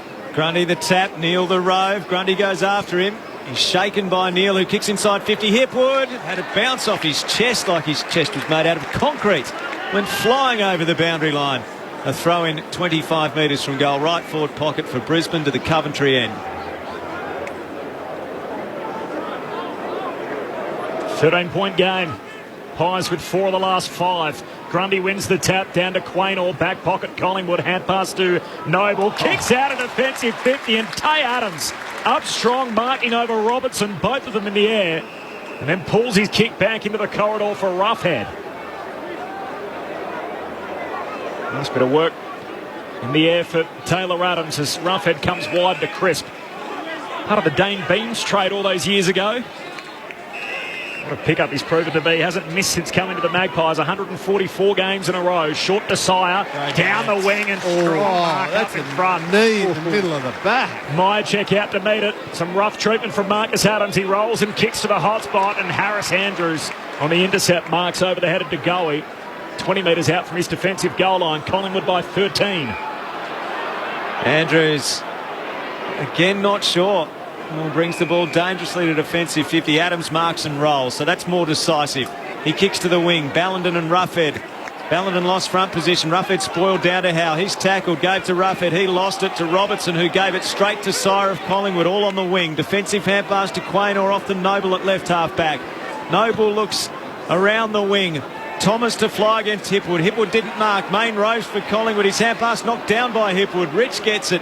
He's got Thomas for company. Hand pass out. Fullerton to Neal to centre half back to Leicester. His good hand pass to Fullerton in the middle. Dishes it off to McCluggage. Tries to sidestep Howe. Hand pass in the middle. Ends up in Magpie's hands. Main away to Thomas. His hand pass missed Crisp. Zorko soccers it forward. Out to beat it McCarthy. Fumbles but to Bailey's advantage. Slips over centre half forward for the Lions. Hands it back to McCarthy. To Rich. Back to McCarthy. Turns, kicks inside 50. Crisp back in back. Hands to it. Manages to control the footy, top of the defensive goal square, kicks the Pies into the back pocket, and Noble takes the mark. Collingwood by 13 points, no change to the quarter-time score, 4 minutes into the second. Short pass to Madgen. Madgen in the right back pocket for Collingwood. He looks around the city side with a long kick to the wing. Cox the target here, but Neal goes back with a flight and intercepts for Brisbane. Comes defensively on the bounce to Fullerton. He's confronted, kick into the middle, a howler. DeGoey able to spoil, knocked to the advantage of Grundy. Hand pass back towards DeGoey on the edge of the square. He fends away from Zorko. Low kick to the edge of 50. It was intended for Myercheck. Hoskin Elliott filled in and chopped it off. He's 47 from goal. He's got to kick it now. Josh Thomas is pleading for it. He's going to try and pass it now. Too late. Intercepted by McCluggage in front of Thomas. McCluggage comes towards the dock side of the ground. Bailey back with a flight. Main the spoil. Roughhead knocked it cleverly to Main. A hand pass away to Roughhead, off to Crisp. Runs to the 50. His kick towards full forward. Bouncing ball across the face of goal. Cox is there trying to keep it in play. Socket by Mason Cox. With the size 15, he flung it out and flicked it through the major opening. Mason Cox.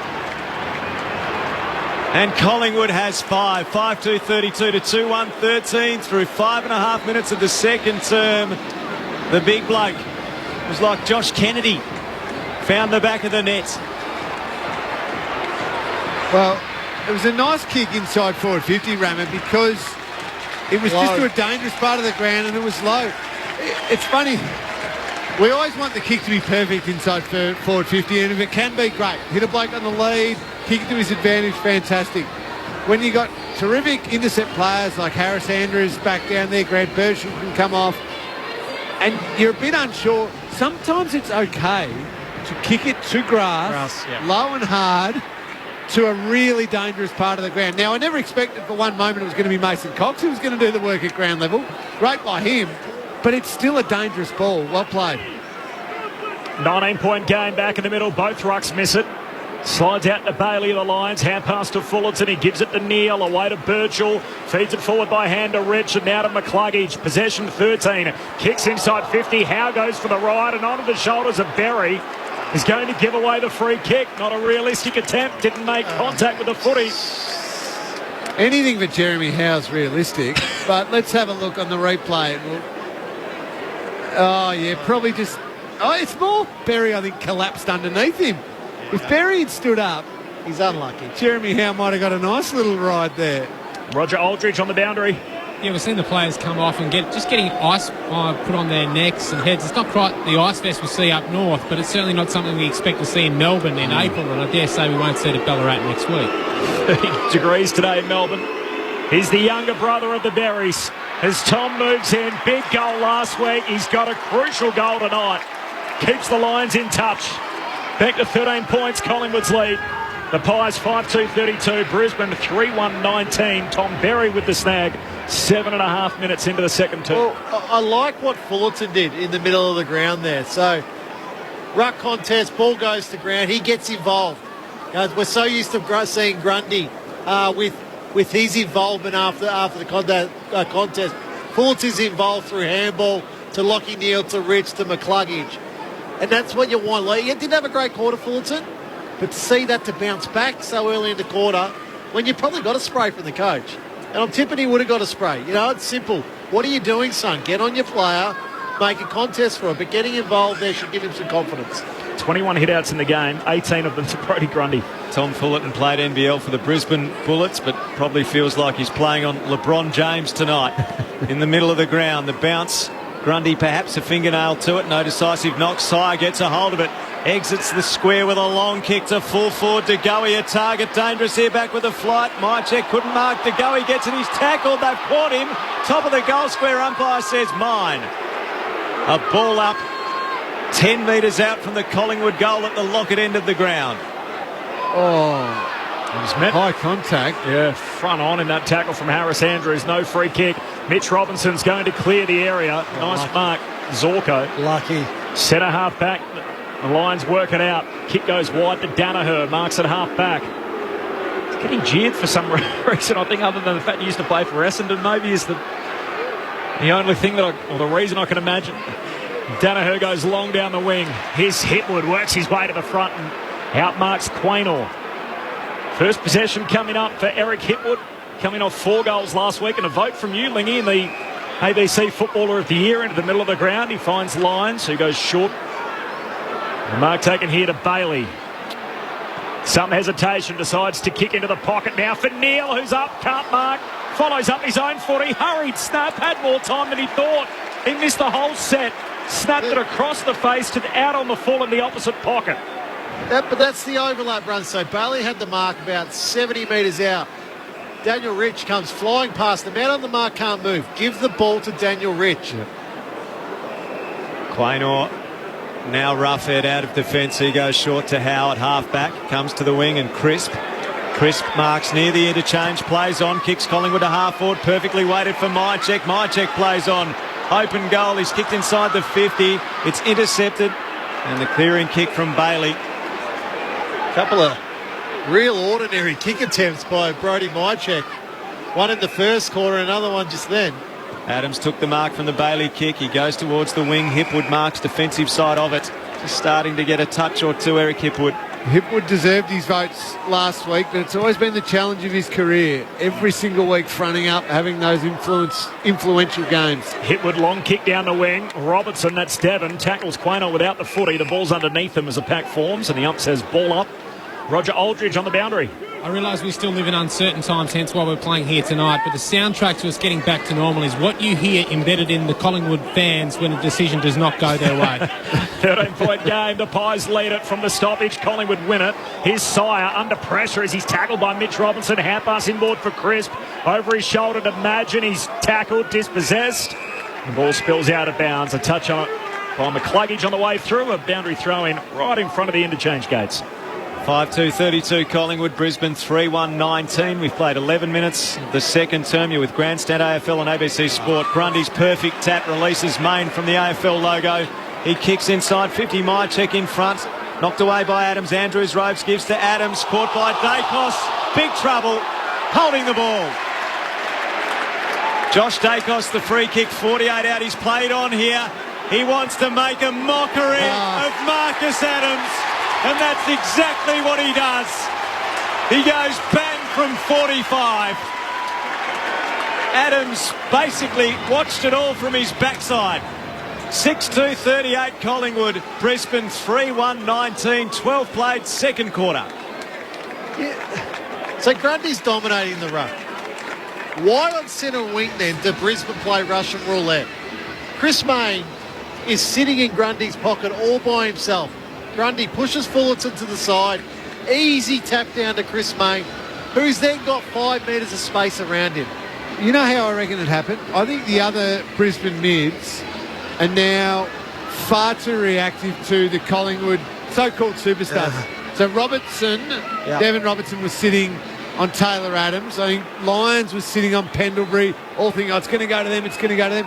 You're right, Rammer. Left Chris Mayne in all sorts of space. And Grundy just simply said, there you go, you have that one, kick it inside 50. Pies by 19, new game high. Cox giving Grundy a chop out in the ruck, wins the tap. Pendlebury hand pass to Tay Adams, kicks inside 50. Marcus Adams spills the mark he should have taken. Loose footy in the pocket, side bottom, sockers it out wide. Dacos keeps it alive, hands it back to side bottom, kicks to the top of the goal square. 2 lines go up, Andrews takes the mark. Last line of defence for Brisbane. Pies by 19 points. And the Lions trying to work it out of the defensive arc as Andrews goes short to Lester, gives it to McCluggage, turns it over. Kicks it to Pendlebury, who floats through and takes the intercept mark. Braden Maynard was going to look for the little handball there, but well covered off by the Lions. Pendlebury can load up. He just lays it up to the top of the goal square. Cox the target. Andrews spoils. There's a free kick for a hold. And it's going to Mason Cox. Connor Ballenden, a young defender, hanging on. And Big Mason will have a set shot here, 20 out right in front. It's a free kick. Yep. Both hands wrapped around Mason Cox, doesn't allow him to jump at the ball.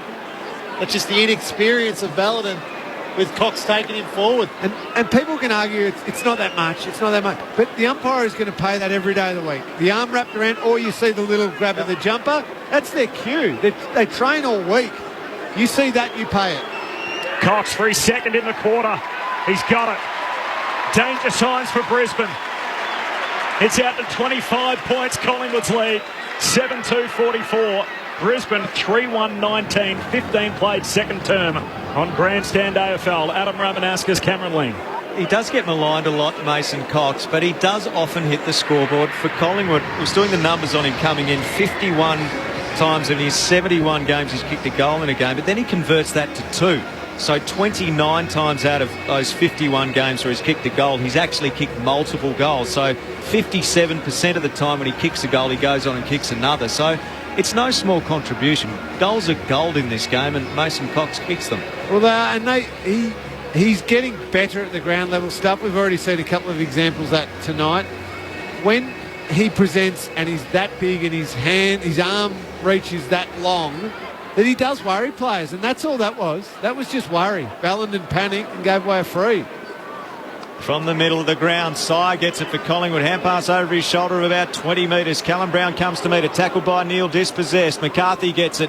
Kicks towards half forward. Sliding in McCluggage. Couldn't hold the mark. Noble takes it. He's tackled by Lyons. The umpire says ball up. Centre half forward for Brisbane. The Lions need to find a couple of quick goals to stem the flow here. Tap down goes towards Bailey. Couldn't take it. Neil did. Defensive hand pass. Robinson hacks a kick forward off a step. Hipwood comes out. Rises and takes an outstanding mark. Controlled it with his left hand into his chest. Flew into the pack. And a critical mark must be followed up with a major. He's 30 out. No real angle. Really good sign. He had a horror first quarter. Didn't find it. And I did say that's been his challenge, to back up week after week, playing really good games. This quarter, a couple of touches, got himself into it, but that mark, that's a sign of someone who's gritting his teeth, saying, well, I'm not just going to have a bad night tonight, I'm going to lift myself. Eric Hipwood needing to bring Brisbane back from the brink. Beautiful left foot drop punts. It was much needed. Brisbane's fourth goal comes at the 16-minute mark of the second quarter. Collingwood leading 7-2-44 to the Lions, 4-1-25. And this is the thing, Lee. Around the middle of the ground, they're going to have to fight and scrap. They're just going to have to make something happen. So, rove to Mason Cox, rove to Brody Grundy, whoever that is. Now, get the ball to ground level. That's what they need to do. It just whoever's the ruckman for Brisbane, whether it's Balladin or Fullerton, just try and make it a 50-50. Yeah. Then you've got to rely on your smalls to be right in and under. Put the pressure on the Collingwood's mids to spill that ball out. And you can almost control the outside, and then if the ball just drops into a tight inner circle, even if the Collingwood players win it, they've got nowhere to go. They're trapped in a really tight bit of space. Back to 19 points, Grundy and Ballandon, and Grundy just grabs it out in the ruck. He's having a field day. Gets the clearance as well as he kicks out to half forward. But Devon Robertson, first one to meet it. In fact, he kicked it in the other direction. So wrong way went Grundy out the middle. Even through me as Mitch Robinson then turns and kicks to half forward for Brisbane. We'll have a boundary throw in half forward for the Lions as it's taken out by Tom Berry. A throw in right half forward for the Lions. Grundy and Ballandon to do the ruck work again as Grundy again just swats it down. Sire races after it. Runs out of room and a boundary throw in right on the 50-metre arc, half forward for the Lions. 19-point lead to Collingwood.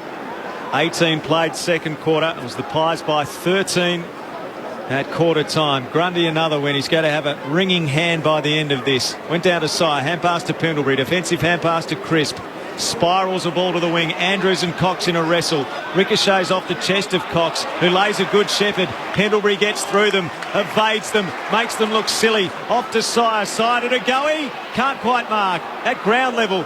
Sliding in goes Payne. Couldn't take it for Brisbane. Still in dispute at the top of the 50. Payne goes again. He's tackled. He dropped it. It pings around everywhere. Starcevic bombs it out of trouble. Maynard in the way. Berry up a great spoil. Rode by Hipwood. Hand pass didn't hit a target. All happening in the middle of the ground. Grundy has hammered his opponent Ballandon without the ball. Bailey spun 360. Good night, Nurse. Holding the ball, Collingwood on the attack. You'd be thinking that wasn't holding the ball last week as Noble away to side bottom. Hand pass to centre half forward. Here's Pendlebury, fumbles, caught it, locked up, taken to ground, and a ball up centre half forward for the Pies. Sore too to get up. This takes an extra moment. Pendlebury. He's okay and he's involved in the stoppage from the ball up. Grundy wins it down. Both Birchall and side bottom, the two old heads, both threw a boot at it. High up and under. Sire had it, lost it. Backdoor comes to Grundy. Little kick forward along the ground, goes 10 metres. To go, he puts his head over it. Tackled right away. We'll have another stoppage. 35 metres out, centre half forward for the Pies. They lead by 19 points, 7-2 to 4-1, approaching time on in the second. Ballandon's going to have a crack at Grundy and lose as well. Palmed it down towards to go. It ricochets to Callum Brown. He's collared by the back of the jumper. Noble swoops, runs into Robertson. The youngsters nailed him. Could have been rewarded, but the umpire said no. A ball up 35 metres from the Collingwood goal. Robertson looks like he's a tough little character. Thrown in the air. Grundy tried to soccer it. Picked up in the pack by McCarthy. He gave it off to Lyons. High kick to the middle of the ground. Hell! Just a mini jump by his standards. That's a little teaser. But the knee's looking all right and he's ready to leap. He goes long down the pipe, in from the side. Hoskinelli at a pack of 8 or 9. It slips out the back. Mitch Robinson for Brisbane. Kicks wide to Devon Robertson, who takes the mark. Left half back. He goes short back inward to Jared Lyons. Not 15, said the umpire. It's the wrong foot Hoskinelli, and then go further back to Jack Payne in the back pocket. His kicking's been a little errant tonight across the goal face. Finds Andrews on this occasion. Short kick to half back for Birchall. And again the slow play out of the back half for Brisbane. Birchall told to go. Takes on side bottom on the mark. Long down the wing. Danaher lost his run. Howe floats through from the side and whacks it out of play. Boundary throw in right in front of the interchange. Collingwood by 19 points. 21 travelled second term. All right, he's had enough siders now, Jeremy Howe. It's coming, Rammer. Yeah. It's coming. Boundary throw in near the AFL logo. Flick to the back by Grundy. Socked by McCarthy into the centre of the ground. Bailey bursts onto it. He's got no one to give it to. His hand pass pinched by Dacos. Back point of the square for Collingwood. Off to Howe. Chips his kick to the back flank expertly to Chris Mayne into the team for his first game of the year. His low kick just marked by Grundy, who slides beneath our broadcast position defensive side of the interchange. A 19-point lead to Collingwood at the 22-minute mark of this quarter, the second. He's in for a big night, Grundy, down to Cox, outnumbered and outmarked. A clever play. Archie took Mason Cox's body then, just to worry him out of it a little bit, and that allowed Harris Andrews to just float in. So the All-Australian fullback off halfback, kicks to a contest, Quaynor up and whacks it away from Robertson. There was a boundary throw in beneath us in front of the bench. He's going to play a lot of football for Collingwood, Isaac Quaynor. Started on Charlie Cameron tonight. He has had no impact on the game whatsoever, but he looks like a seasoned veteran already, Quaynor.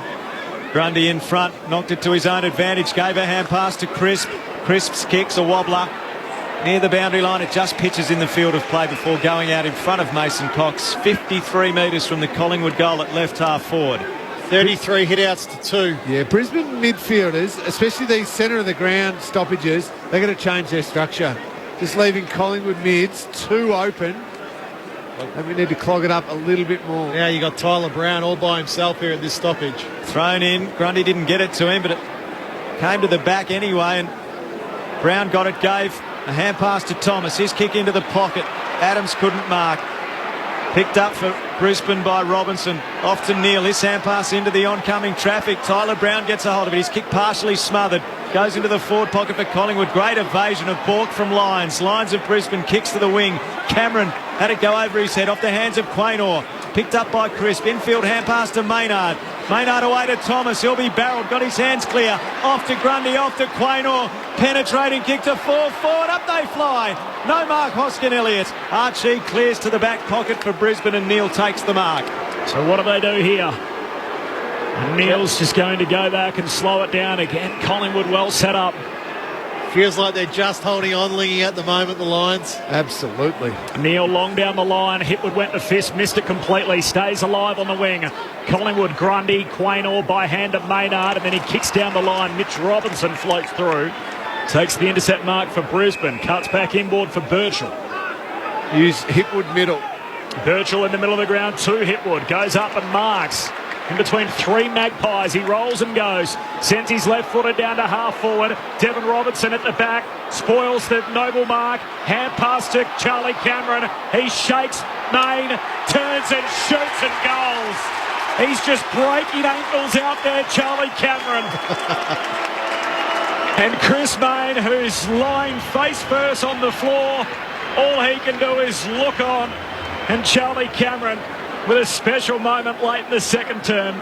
5-1-31, Collingwood 7-2-44, Pies by 13. It's what you've been asking for all night. They ran it with their ball use. It took Birchall, one of the most experienced blokes out there, to just go bang and willing to hit Hipwood through the middle of the ground.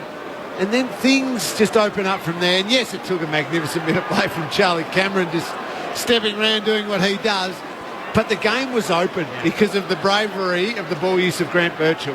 And that's what it takes at the Docklands. You've got to take the risk through the middle of the ground. Yeah, okay, you may turn a couple of them over, but you're more likely to score. Take the risk. Eric Hipwood, 200 centimetres. Steel side bottom, 182 centimetres. And I love that call, bringing in a little bit of basketball, breaking ankles. 3-1 Collingwood to 3 straight Brisbane in this term. Sire the clearance for the Magpies towards the half-forward flank. Marcus Adams comes to meet it for Brisbane, sees it out of play in front of Myercheck. Boundary throw in attacking side of the wing for the Magpies, dock side of the ground. And we both said Brisbane were just holding on. That was a goal really against momentum. And all it was Collingwood just a couple of times wasted their kick. That last one going inside 50, coughed it up. Thrown back into play. Grundy tapped it down perfectly to Tyler Brown. Hoists a high kick inside the 50. Cox trying to get a run at it. Punched by Andrews. Didn't get a good piece. Maine's hand pass to Dacos. Snaps and misses. Got too much bend on it. It almost feels like the first time that's ever been uttered. Dacos snaps, misses. I just don't understand that stoppage setup at Brisbane. Every time. He's just standing there. This time, again, Tyler Brown before Chris Mayne. They're just standing there with no opponent. Rich and Birchall combined. Now Rich out of the defensive 50. And Link McCarthy up and marking defensive side City wing. Lions in possession, but down by 14. 27 played in the second. McCarthy, short kick out wide from McCluggage. This is number 14 for Hugh McCluggage. His efficiency, though, just at 38% tonight. He's going back here, so short kicking game again in the defensive half to Rich. Trying to take them on. And pulls his kick out to Jared Lyons. In fact, Sarcevic, who marks, in the defensive 50, comes out to Leicester. Half-back, short kick to Zorko. Zorko wants to go. So the captain pulls the trigger, kicks down for Ballenden. Had his arms chopped by Howe. Free kick for Brisbane. Advantage applied. Hitwood takes it. Kicks to the top of the goal square. Danaher and Moore a push. Danaher's getting the free. Almost fell over trying to mark the footy that was dying on him. Moore came crashing in over the top trying to spoil. And Joe Danaher will get the free kick just right of centre, 20 metres out. It was one of those ugly floating kicks. Oh, Joe snap. And puts it through. He doubles up in the first half. Danaher with his second. And all of a sudden, Collingwood lead it by just 8. Collingwood 7-3-45. Brisbane, who have been outplayed for large parts of the game, 6-1-37. 28 minutes into the second term, Magpies by 8. It was one of those kicks, wasn't it, Rammer, that the ball, you think that's going to snap a finger. Yep. There's going to be a nice little compound fracture of one of those fingers, but he drew the free kick, finished it off. But again, it was Collingwood was straight out of these stoppage. They are dominating the stoppages, and we've already spoken about the structure. They're leaving Brown open as the winger, tap straight to him, away they go. But it was a Dacos miss. A couple of times before that, it was that last kick inside 50. So it's actually been the Pies wasting plenty of chances. And Brisbane have been able to kick now 2 goals against the flow, and will go into half-time feeling pretty good about themselves, knowing they've got to fix something up around these midfield round the ground stoppages. Cameron Ling and Adam Ramanauskas, your experts on Grandstand AFL. Grundy down, but Bailey Rose for Brisbane off to Neil. Neil under pressure, gets a kick towards centre half forward. Darcy Moore's got a good look. Joe Danaher back with a flight, brings it to ground level. Tyler Brown paddling, he's bumped off it by McCarthy. Hand pass to Zorko, breaking the lines. Deep kick, Hipwood's the target. Howe's there as well. Ricochets off the scon of Howe. Noble in the pocket, clearing kick for Collingwood. Brilliant under pressure. Got it to Tyler Brown at left half-back. Just great composure by Noble. Brown short to Darcy Moore. He's going to swing it across the half-back line for Roughhead. Now, Lincoln McCarthy has put Taylor Adams down behind the play, went to help him up, and Adams wasn't having anything of it, so clearly not happy with the treatment he received there. On the opposite back flank, Roughhead goes short to Dacos, who's told to go, lays a hand pass further afield to Howe. Defensive side City wing, kicks up into the front half, side bottom out to meet it, drops the mark late, and the pressure from Leicester and a throw-in between wing and half forward for Collingwood. So this will be an interesting stoppage here. A minute to go in this quarter. What's Brisbane's set up today? It's still allow the free. They can't afford another Collingwood score. Keep that margin at 8 points. Grundy, another left-hand palm down to Fullerton. And then he tackled him. Sire gets it. He's caught by McCluggage. That could have been holding the ball. Bailey gets it. Grundy hammers him into the ground. He could break the record for Dream Team tonight, Brody Grundy, with tackles, possessions, clearances, hit-outs. Hit-outs to advantage. A ball up, 70 from the Collingwood goal. Grundy double palms it down. That's not to advantage. Neil gets a hold of it for Brisbane. Can they find another score before half-time? Kick to half forward. Ballenden held out of the contest, and Roughhead comes across the front and marks for Collingwood. He goes short to Jack Crisp. Still at right half-back. Pies by 8. Closing in on half-time. He goes short and in reverse to Roughhead. And chips to centre half-back and Darcy Moore. 31 minutes travel. This second term as Moore's going to go long now to a one-on-one. Howe goes up into the back of Hipwood. Can't complete the mark. Brisbane with numbers at the drop. Devon Robertson collects. Tackled by Howe. Gets it out to Hipwood right on the bell for half-time. And so the Pies and Brody Grundy really dominating that first half of footy, and yet all they've got to show for it is an 8-point lead on the scoreboard. Collingwood 7-3-45. Brisbane, it's all looked pretty laborious for them at times and hard work. They're 6-1-37. And so just an 8-point spread between the two teams at half-time. the Lions with the last 3 goals of that second quarter.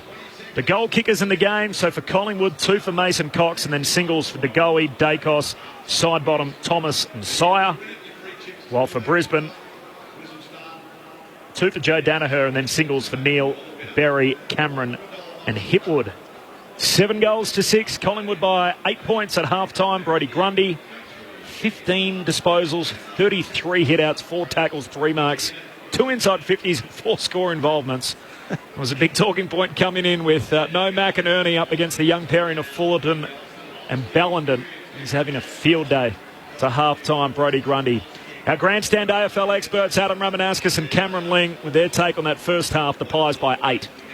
Well, it's a little bit different for Brody Grundy than coming up against Tim English and Steph Martin, round 1, where they double-teamed him nicely. He's doing whatever he wants. We've spoken a little bit about these stoppages, Rama. Brisbane, despite the fact they probably don't have that part right, they would be feeling very good about themselves because they'd be thinking, OK, Brody Grundy's dominating. That could have happened. He's having all sorts of influence, but we're 8 points down. And we had momentum going into half-time. And we're fixing up a bit of the after the stoppage play pretty well. Their pressure's good. They're being a bit more aggressive with their ball use. I think they tinker with a few things at half-time and change up what we've highlighted here. But after that, they're going to be feeling okay.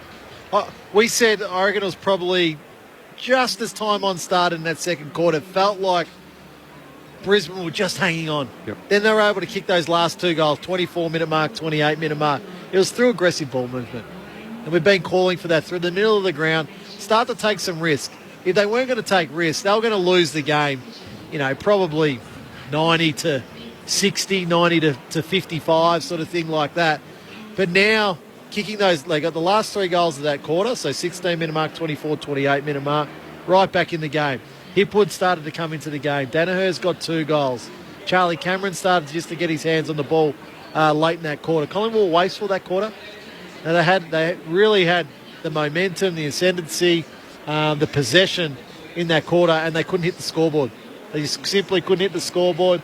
After the Josh Dacos goal, they weren't able to score again in that second quarter. Brisbane clearly have to look at the stoppage setup around the ground. It's far too easy. Collingwood are walking out of there.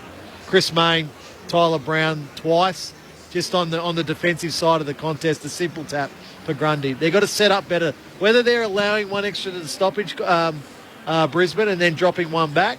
It's different allowing them 1 extra but having some numbers there so that 1 extra isn't as obvious. Huddle and group of... Yeah, but there's low numbers, which means whether it's Brown or Mayne or whoever it is so obvious that Grundy's just comfortably saying, there you go, have that. Yep. So I would like to see them, if they're worried about the Collingwood defenders dropping off and intercept marking and having an influence, coming up really late on Tyler Brown as the winger there, who's sitting just out the back, just off the stoppage, and Grundy's going to hit it. Put some uncertainty into it. Yeah, come up really late and meet him as the ball's getting tapped to him.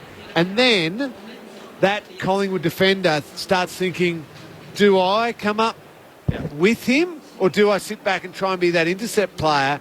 And if he's not sure and you end up, there's an extra couple of numbers there, even if Collingwood win that stoppage again because of Grundy's dominance, it's just it's a little bit more messy. It's a bit more crowded and there might be a quick slam on the boot and then the Brisbane defenders can be a bit more proactive. The one other area that I noticed Brisbane change in, particularly in the centre of the ground, when the ball hit the ground, they started to hunt. Just started to hunt a little bit more late in that quarter. That's a good sign. That shows you're still up for the fight. Well, Lachie Neale's up to 16 disposals. He was one doing that. McCluggage is up to 14, and they're just getting after the ball. Zach Bailey just in there, hunting the footy, pressure, knowing that first hit's probably going to go to a Collingwood player. But if you can get a hand in and strip it and it just falls, it's that second outnumber and clearance from the congestion that becomes crucial for the Lions. I did the numbers pre-season on kick retention in the competition. I think we were talking about this on another broadcast, and Brisbane were actually ranked the lowest of any of the top 8 teams. They were 15th. Does that have anything to do with this and the rule changes that we've seen, and not just the ability to run fast but also to move the ball quickly and hit targets? Is it a confidence thing for them that they haven't historically been a great kicking team, and then to actually be able to pull the trigger at certain times. And that's what I said this earlier. Maybe these new rules caught him on the hop a little bit.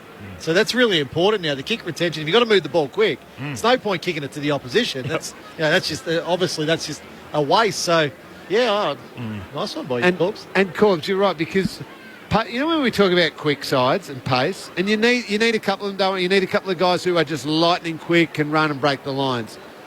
But you don't have to have super fast leg speed to be a quick team. No. The ball moves faster than anyone can run. Yeah. So if you're prepared to give, I think Ramett called it about 20 minutes into that quarter, they didn't give one to Daniel Rich, who was flying past. The man on the mark can't move. Give that one to Rich running from behind, and he can go bang with his great weapon of a kick, but also it's moving fast, so the ball is pinging around. I've seen the greatest defenders in the world, Matthew Scarlett, Dustin Fletcher, everyone, panic and become reactive and do the old hug around the waist when that ball is constantly moving and moving fast. That scares any defenders. The insights from Cameron Ling and Adam Ramanauskas at halftime. The SMS. CJ Truckee from Melbourne on my way to WA, currently going through Adelaide. Hoskin Elliott can play, but been a long time since he played well. It's time to give someone else a go. What can you lose? That's from CJ the Truckee with his take off the SMS. There's another one here I wanted to read from Peter in Hampton. Go the Blues on Sunday. Hey team, enjoying the commentary. Where do the Lions train when they're here in Melbourne? Well, we had Danny Daly on earlier, and he's still asking that question at the moment now as well. They've trained in Port Melbourne during the week. They trained at Punt Road. They've been looking for venues. They've been looking for accommodation. So they've actually had to bounce from hotel to hotel. So they were in Geelong.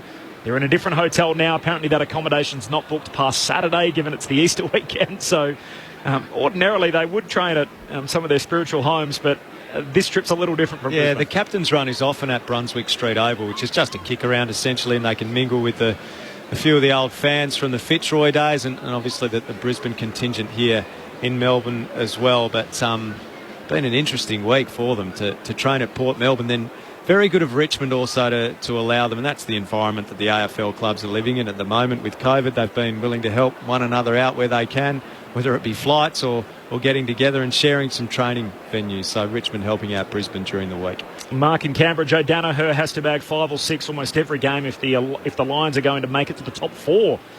So big expectations on Joe Danaher from Mark in Canberra. I'd love to hear more from you where you're listening off the SMS 0437 774 774.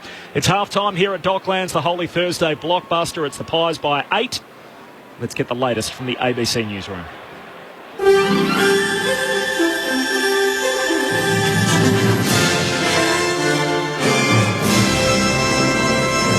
ABC News with Glenn Lauder. In a landmark court judgment, Afghan villagers will be able to testify about alleged war crimes in a defamation trial brought by the SAS veteran Ben Roberts-Smith. Antoinette Collins reports. In the preliminary federal court judgment, Justice Anthony Basanko said he would allow 4 Afghan villagers and a person with the ADF to give evidence remotely from overseas.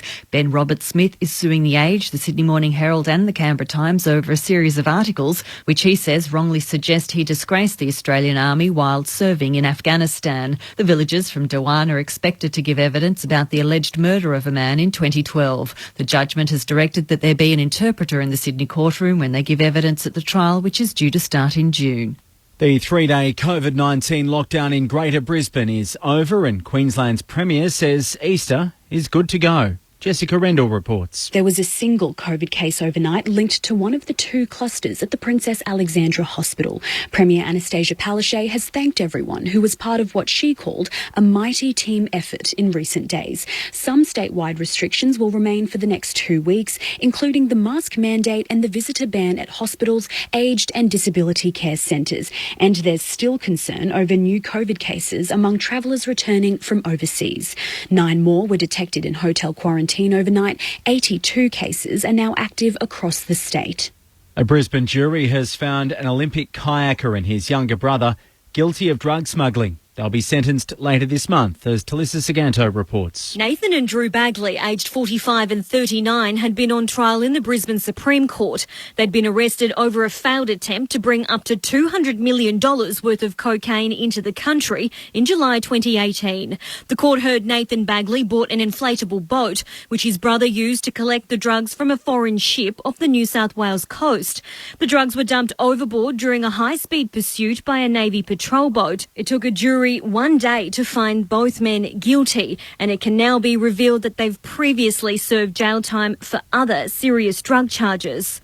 The federal opposition says the Coalition MP Andrew Laming should quit or be sacked immediately, despite being cleared in a Queensland police investigation.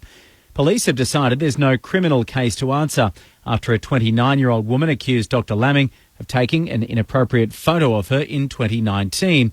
Senior Shadow frontbencher Mark Butler says while he respects the police's decision, Labor's position is unchanged. Andrew Laming has been declared by Scott Morrison as unfit to be in the parliament beyond the next election.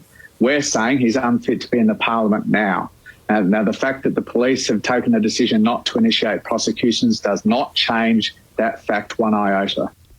Property prices are continuing to defy downturn predictions, with values now soaring at their highest level in 3 decades.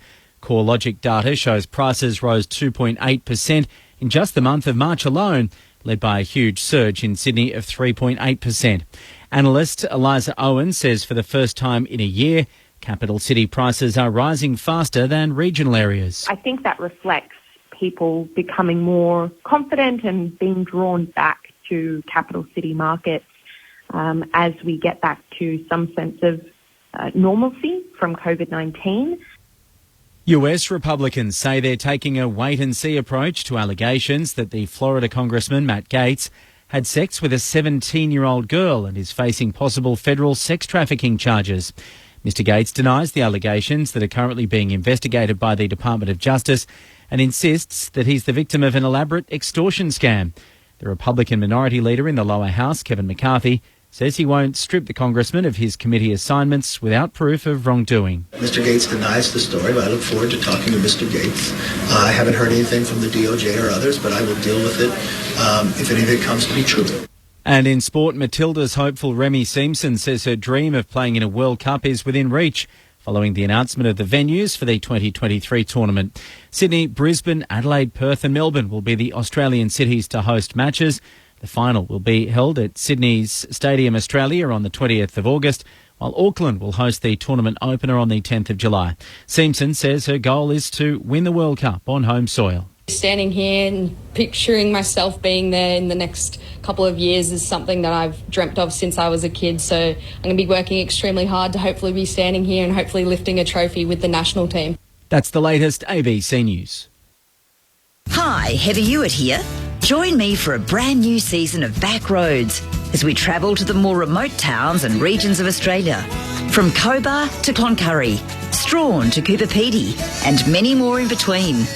We discover all that magnificent rural and regional Australia has to offer and celebrate the amazing people living life just off the back roads of Australia. All new Back Roads, Thursday night at 8 on ABC TV and streaming on iView. The 2021 AFL Premiership season on ABC Radio and on ABC Sport Digital. Chris runs to the 50. His kick towards full forward. Bouncing ball across the face of goal.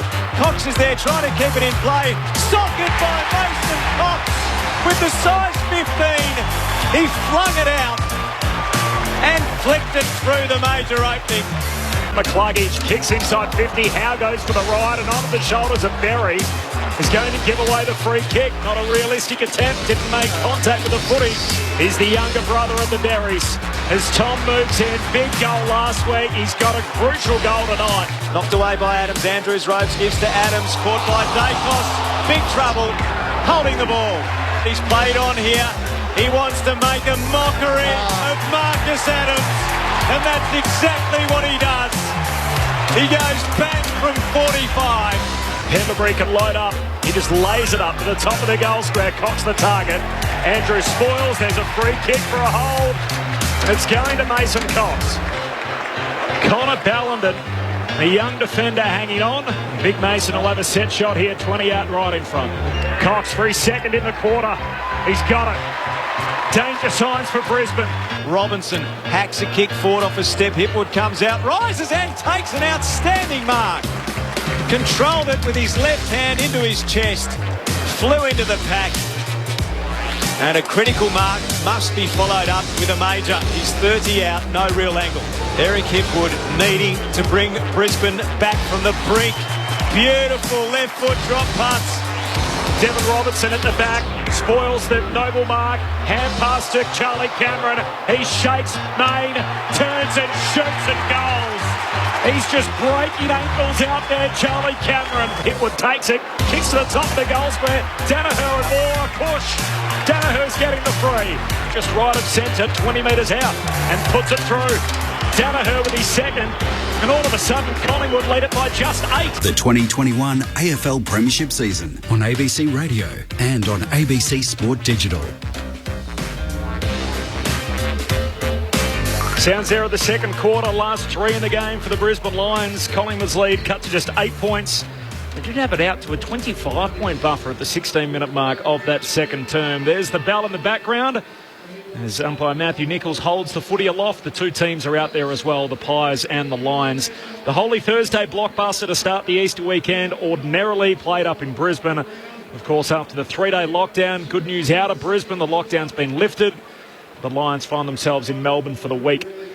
And as a result, this game is played here tonight in the round 22 fixture against Collingwood Flip. So this match now played at Docklands tonight. The Pies will be on the road to Brisbane in the penultimate round.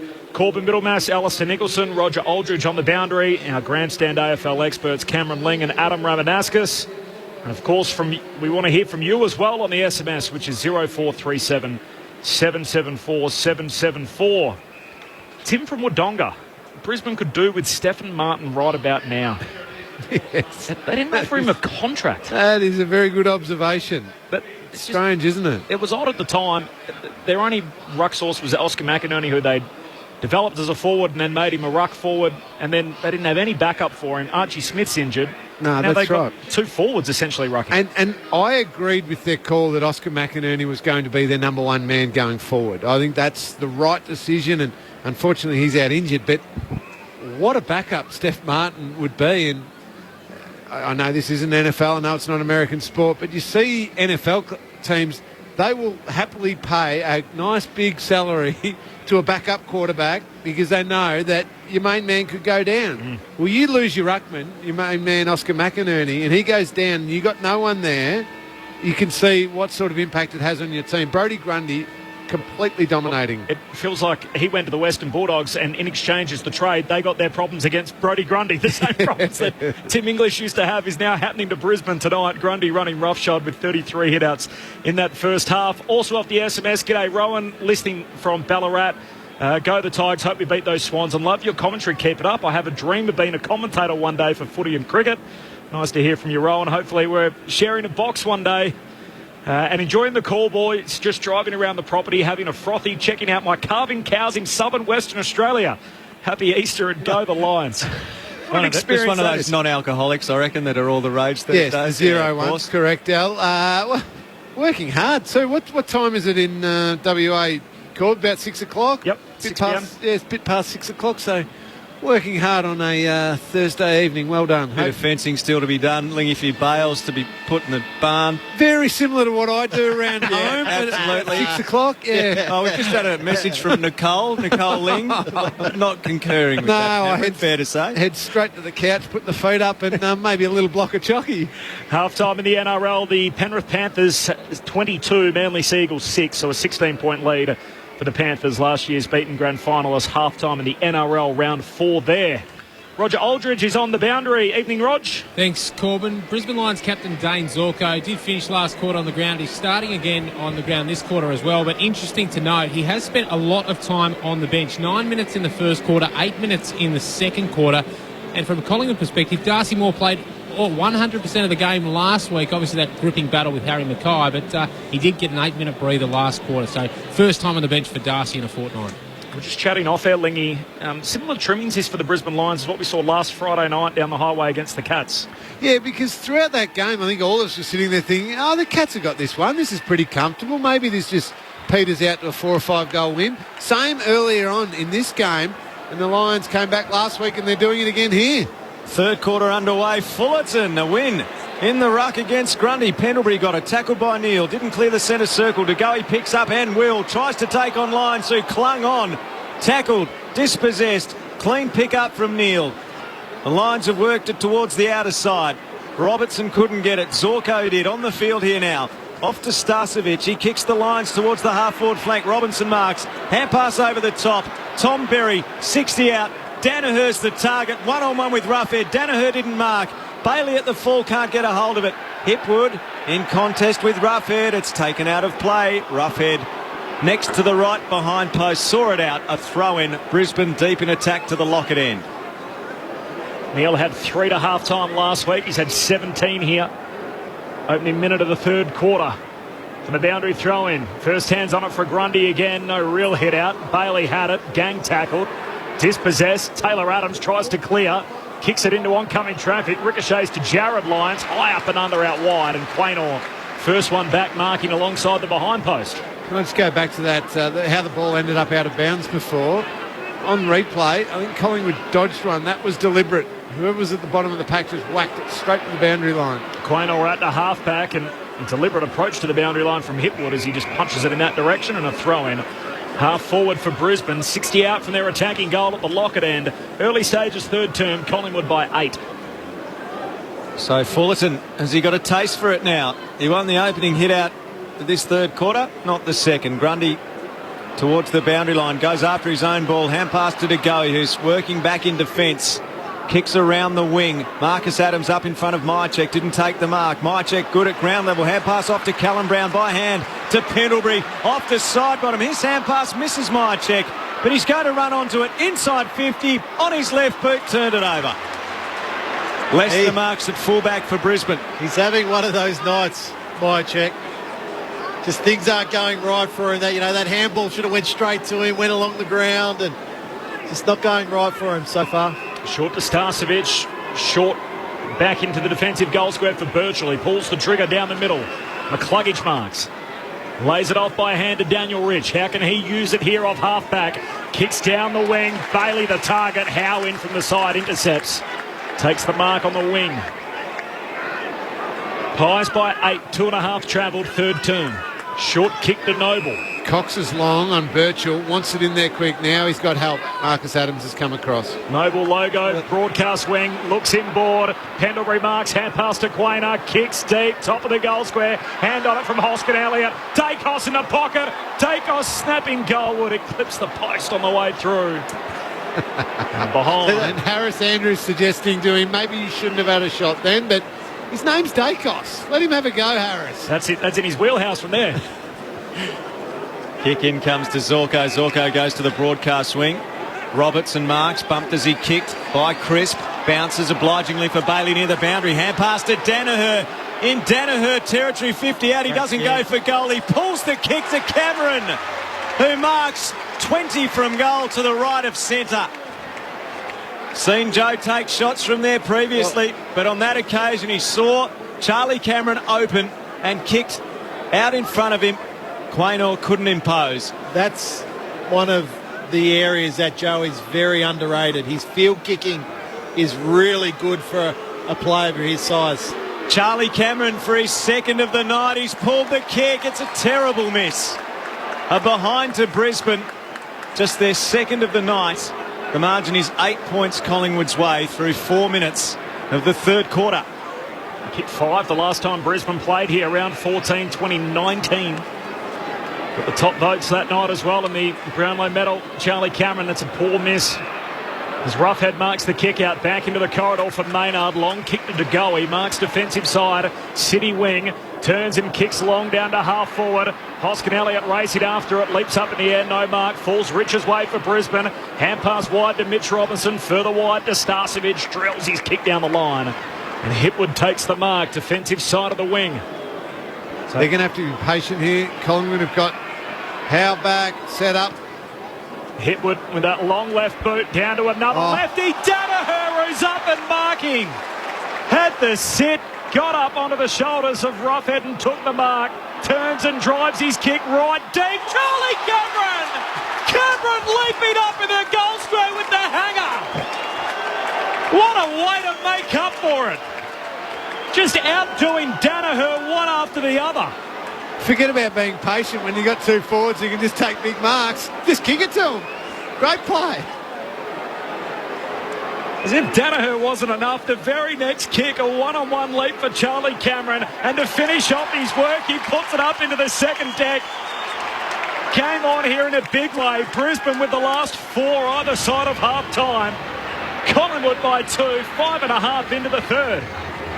That's those key forwards that they can make something out of knowing. First, Danaher, Roughhead really was in a good position, but Danaher just jumped early, got on the shoulder, wheels around on that left foot. Then, Charlie Cameron against one of the best high flyers that we've seen in our game in Jeremy Howe. Shows his athleticism and gets up on Jeremy Howe's shoulders. But again, it's the ball movement. Joe takes the mark, rolls off. Joe's probably going for goal, no doubt about it. But Charlie Cameron's there. It's turn and go. Keep the Collingwood defenders honest. Make decisions on the move. Yeah. You can spot a little one late. You can just... Danaher goes there. If he spots one at 15, 20 metre kick, he can still hit it. Roger Aldridge on the boundary. Calamarchi's just come onto the ground for the first time this quarter. One noticeable change since the first half. Heavy strapping on his right knee.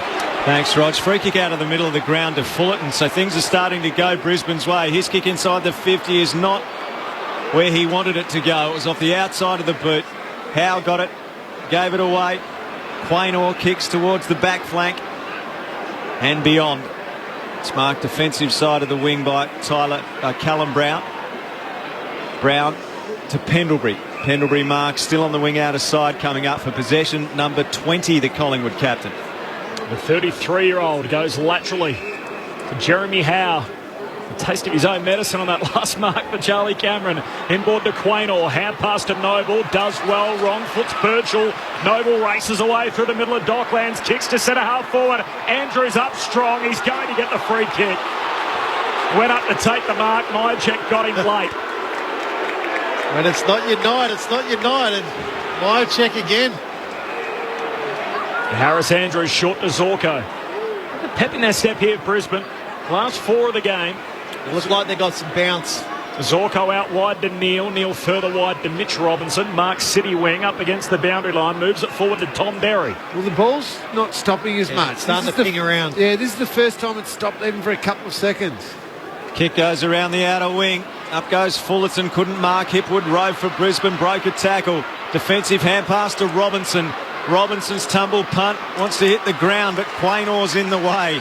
He is growing in stature week to week. He took the mark and kicked to the back flank. Roughhead has a bounce.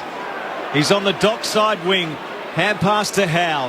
Howe can kick Collingwood towards half forward. Towards De Goey. It cleared De Goey. Andrews gets back. Brisbane have the numbers. Hand pass away to Payne. Payne needs to hit a target, and he does.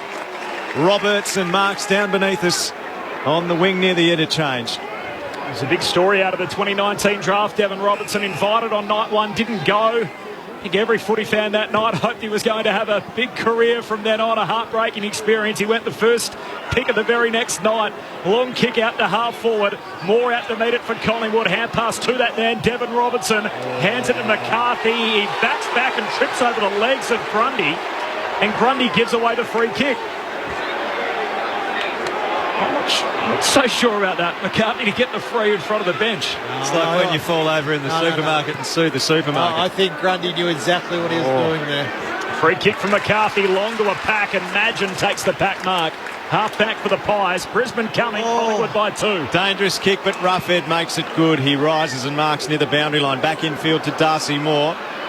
Moore's going to switch the play. He hasn't hit the kick at all well. It hits the ground inside the 50. Lyons with Main. Lyons picks up. Quaynor tackles him. He just got boots a ball. It's in the pocket. A chance for Hipwood. Uses his right boot to square it up. Here comes Darcy. Crashes the pack and hurt himself. Didn't mark. Quaynor a hand pass away. to Tyler Brown. Darcy Moore still down in the back play. The clearing kick out of defence, intercepted by Robertson. Moore's up and okay. Kick comes to Birchall. Birchall attacking side of the wing, goes short to Fullerton. 55 from goal. Tom Fullerton, who's been given an education in ruck work tonight by Brody Grundy. Just having a few better moments, like Brisbane in this third term. Goes to Hipwood, nudged under the ball by Madgen. No free kick, no ball clears for Collingwood towards the back flank. Long kick towards Birchall and Thomas. Birchall spoils from the back. Grundy picks it up. Devon Robertson takes him down. Hand pass out to Pendlebury, to Tyler Brown. Slow to get rid of it. Eventually to Sire. There's a free kick here. It's coming back to Tyler Brown. He was crunched. No, holding the ball. I think it's throw. I thought they were giving him one for in the back. It's going to go to Archie. 70 out, half forward. Kicks it deep. They miss it on the line. Danaher's there. Keeps it alive for Brisbane. Shakes one. Port holding the ball. Darcy Moore runs him down. Collingwood away. This game has gone up a gear. Off to Callum Brown. He touches down at left half back. Kicks the Magpies to the wing onto the chest of Hoskin Elliott. He moves it fluidly. Bangs towards the 50. Dacos and Payne. Dacos gets it to ground level against his bigger opponents. Picked up by Andrews. Caught. Got a hand pass out the back to Birchall. Birchall caught. He gets a hand pass out to Lester. Now to Andrews. Off half back. He kicks towards the wing. And the mark has been taken by Zorko. Defensive side of the city wing for Brisbane. He plays on. He runs into a bit of a brick wall and has to go short. Two lines collide on the outer side. Two very good lines as well. Robinson and Neal. Neal takes the mark and just slows things down a fraction. I mentioned the game going up a gear. The Pies fans involved now, feeling like they're hitting the rough end of the stick as Neal goes across the ground to Birchall. The switch is on out to Lester. Half-back flank. They'll come down the dock side. Long kick to Zach Bailey. In fact, it's Robertson who takes the mark. Bailey in front of him waiting to come on. Robertson, short kick inboard. And Link McCarthy marks, still on the wing, looks to Fullerton at centre half forward. Over his head, Main at the back for Collingwood. Hand pass to Sire. Well, there's been a collision behind the play. What happened there, Rama? Yeah, it was Main, after he disposed of it, he hasn't moved. He's just really hard. He's just back from concussion problems as well. Chris Main missed the first 2 games of the year. Crunched by Charlie Cameron. The swinging arm. Was he swinging the arm? Well, not. Yeah. He was trying to stop the ball. He looked like he was trying to stop. Yeah, this is interesting because the doctor's telling him to come off. Main's saying he's fine. Interesting what happens here. He wants to take the free kick. Yeah, the umpire's asking the doctor, is he okay? So he's caught one across the jaw from Charlie Cameron. Completely accidental, in my opinion. Yeah, he's taking the kick. I'm not sure the player should win that argument, even if it means he goes and has an assessment and comes back and he's right to go. You're right, Corbs. It doesn't mean he's subbed off. Doesn't mean he's gone, but just go and get the assessment. Instead, he takes the kick, stays out there, and Collingwood are going to work it up to halfway. Here's Callum Brown. He goes short to side bottom. Because the answer to the question, are you okay, to a player is always yes. Side bottom down to half forward, finds Cox out to meet it in that launch pad. 70 from home, kicks a floater inside 50. Spoil comes from the lines and sits up to Zorko at centre half back. He'll kick it out wide to Archie. Dumped after he did so. Archie marked anyway. It would have been downfield. Archie at left half back for Brisbane. Their movement's broken down. He's got to go backwards on the 45 to Andrews inside defensive 50. Andrews scrubs a kick to the corridor. Side bottom gathers, caught. Mown down from behind. Now he probably did get boot to ball, but the umpire has paid holding the ball and a free kick to Callum Archie at centre half back. I reckon he's got boot to ball after it's hit the ground though, Al. Drop Let's have a look. Yeah. Ooh, maybe not, Al. Good eyes by you. Archie goes short. You've got to eat your carrots, Lingy. Some of us get good eyes, some of us get other things. Terrific by Archie. Tell my kids that, please, Al. Andrews receives, goes to Zorko on the half-back flank. Again, Brisbane stifled. They want to get the ball moving, but Collingwood well set up. Maynard almost intercepts the outlet kick. Rich marks near the boundary line, defensive side of the city wing. It's a 2-point lead to Collingwood through 14 minutes of the third. Just one goal in the quarter. as Rich down the line, hurried kick, puts it out on the full. Oh, in fact, it was put them out on the mark, so that's why it took the deflection. Calamar G was asking for the kick. It's touched on the way through by Braden Maynard on the mark, so we'll have a boundary throw in. Dockside right on halfway, Pies by a couple. Cox wins the tap. First possession to Bailey of the Lions. Hand pass to Rich, slow to get rid of it. Sire's got him, caught holding the ball. I think Rich stopped because he thought he was going to get one for high contact. Umpire didn't see that part of it. Instead paid holding the ball. Sire kicked the first goal for Collingwood tonight. It was a beauty as well. I saw the double Cobras come out. He was happy with it. Heads down to half forward with the kick. They come from all directions. Slips out the back to Payne. Hand pass out the back for Leicester. High up and under to half back. McCarthy in from the side. Just kills it over the boundary line. And a throw in. 70 out from the Collingwood goal. Right half forward. Pies by 2 points. 7-4 to 7-2. 15 minutes into the third term. Roger Aldridge on the boundary. When Chris Mayne did cop that hit, we saw young Mccreary get up from his seat for the first time tonight. He was told to go through his warm-ups on the boundary, but as yet, he's back in his seat, and Chris Mayne has not left the field. Cox the tap down lines. Rose for Brisbane. Tackled by Sidebottom. Defensive hand pass to Adams, who ran into a brick wall. He launched himself in the air. He was caught by Myercheck and driven into the ground firmly. A ball up 45 from the Collingwood goal. Cox and Ballenden. Ballenden the tap down, but straight to Sire. Hand pass over his head towards Mayne. He runs into Berry, picked up by Maynard. He kicks towards full forward. Myercheck being held. Free kick against Andrews. And Myercheck, who's had a memorable night, not in an overly positive way, has a chance to change the trajectory of his evening. He'll shoot for goal from 25 out, just to the right of centre. Just that arm again, Lingy. He wraps it around. Not a lot in it, but again, that's the cue, as you mentioned in that first quarter. That's just the cue for the umpire. To turn the tide of his own night and kick a crucial goal for Collingwood, Brody Myercheck pops it through. The Magpies back out by 8 points. Their first goal since the 14-minute mark of the second quarter. The Magpies 8-4-52, Brisbane 7-2-44, 17-minute mark, third term on Grandstad AFL. Will go down to the boundary, Roger Aldridge. Chris Mayne came off at that stoppage. He's now in deep discussions. He's not happy. He's talking to the two doctors protesting his case. It does look as if they want him to have a head injury assessment, and he's saying, I'm fine, I don't need one. Well, that is one argument that should never, ever be won by the player. I did it when I played, and this is back in a time where we didn't have as great a focus on it. We should have. Didn't have any focus on it. Well, you're right, yeah. Doctor comes to you, unless it's really obvious that you're in a world of trouble with concussion, you always say, no, I'm fine, I'm right to go, just let me go. It's the doctor has to take over there and go through that entire concussion protocol. Don't sub him off, just test him. Great comments from Cameron Ling alongside Adam Ramanaskas. Grandstand AFL back in the middle of the ground.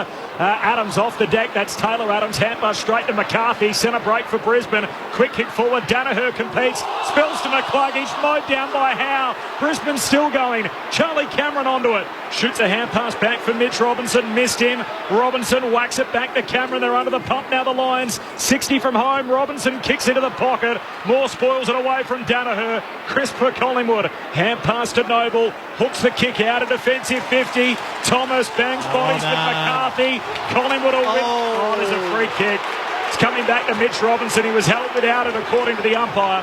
Free kick left half forward for the Lions. Absolutely played for that, Mitch Robinson. And that's a beautiful pass into the forward pocket to McCluggage. Collingwood fans, they're right on top of that. They did not like that for Mitch Robinson. Steel Sidebottom's giving it to him as well. Hugh McCluggage to have the shot at goal. Last year, you'd be shutting your eyes if you're a Brisbane fan. But he's improved things so far in season 2021 with his kicking at goal. 35 metres out to draw the Lions back within 2 points. Hugh McCluggage, goal. Mitch Robinson milked it. Hugh McCluggage finished it. 8-4-52 Collingwood. Brisbane 8-2-50 through 19 minutes of the third term. A bit happening on the bench with Roger Aldridge. Yeah, Chris May continued to protest his case, and he ultimately lost, as Lingy mentioned and Rama mentioned, so he should, and he's headed down into the rooms for a head injury assessment. Excellent. Great to hear. Just watching Mitch Robinson then. As a teammate, you probably really like playing with him. I get that. But you can act like a bit of a tool on the field and just be silly. I mean, after that, okay, he milked the free kick and we say don't stage for it, but whatever. We've all played for a free kick every now and then. But what he carried on with Steele Sidebottom after that was ridiculous. Even after the goal was kicked, he went and gave the one-fingered salute to Steele Sidebottom and was just getting stuck into him, didn't stop, and just that sort of carry-on is unnecessary when you're in a team that is trying to control their aggression and their discipline and the way they go about things.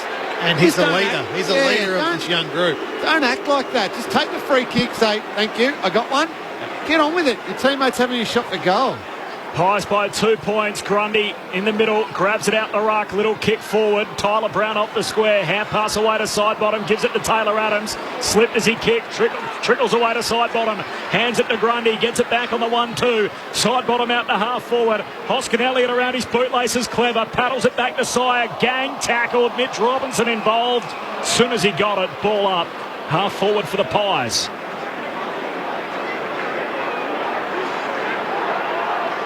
2-point game. Brisbane with 5 of the last 6 in the contest. From the ball up, comes down to Sire, hand pass straight to Archie, kicks a torp out of the defensive 50, and Roughhead did well to mark it, edges Bellenden underneath the footy. Infield kick to Maynard. Maynard on the edge of the centre square, switches the play to the city side of Docklands. Mark taken by Callum Brown, thought about playing on, elected not to. Rich standing the mark for Brisbane. Brown's not sure. Hoskin Elliott on a searching lead. That's ignored. He goes a longer option. Grundy, the target, rises and clunks it. Brody Grundy having a monstrous night against Brisbane will now have a shot for goal. He's 40 out. Sorry, I was watching Fullerton and Grundy. So Grundy waited and waited until all those forwards had led. Then he put his hand up, said put it to that spot, pushed off Fullerton, got the separation. When you know you've got your opponent, it's a lovely thing. Compared to his opponents tonight, Brody Grundy's looked like that kid in grade 4 with a moustache and a hairy chest. He comes in and kicks from 45 metres out. Brody Grundy misses narrowly on the left-hand side. Collingwood's lead is 3 points at the 22.5-minute mark of the third term. This third quarter has seen the game really go up in tempo with the lines coming at Collingwood. But the first thing that hasn't gone his way tonight, Brody Grundy, leading possession getter on the ground, 37 hit-outs.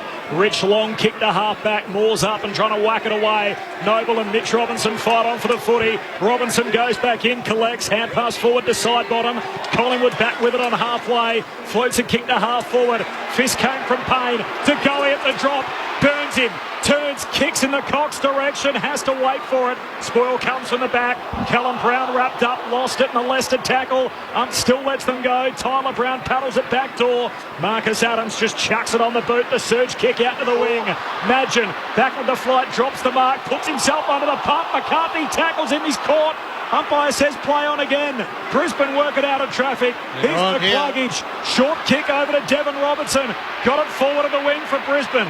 Hand pass back to Archie. Kicks inside the forward 50. Charlie Cameron out to meet him. McLean bowls everyone.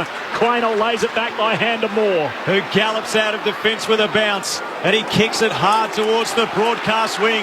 Crisp and Robinson. Crisp runs onto it. Changes his angle. Kicks to full forward. Myercheck.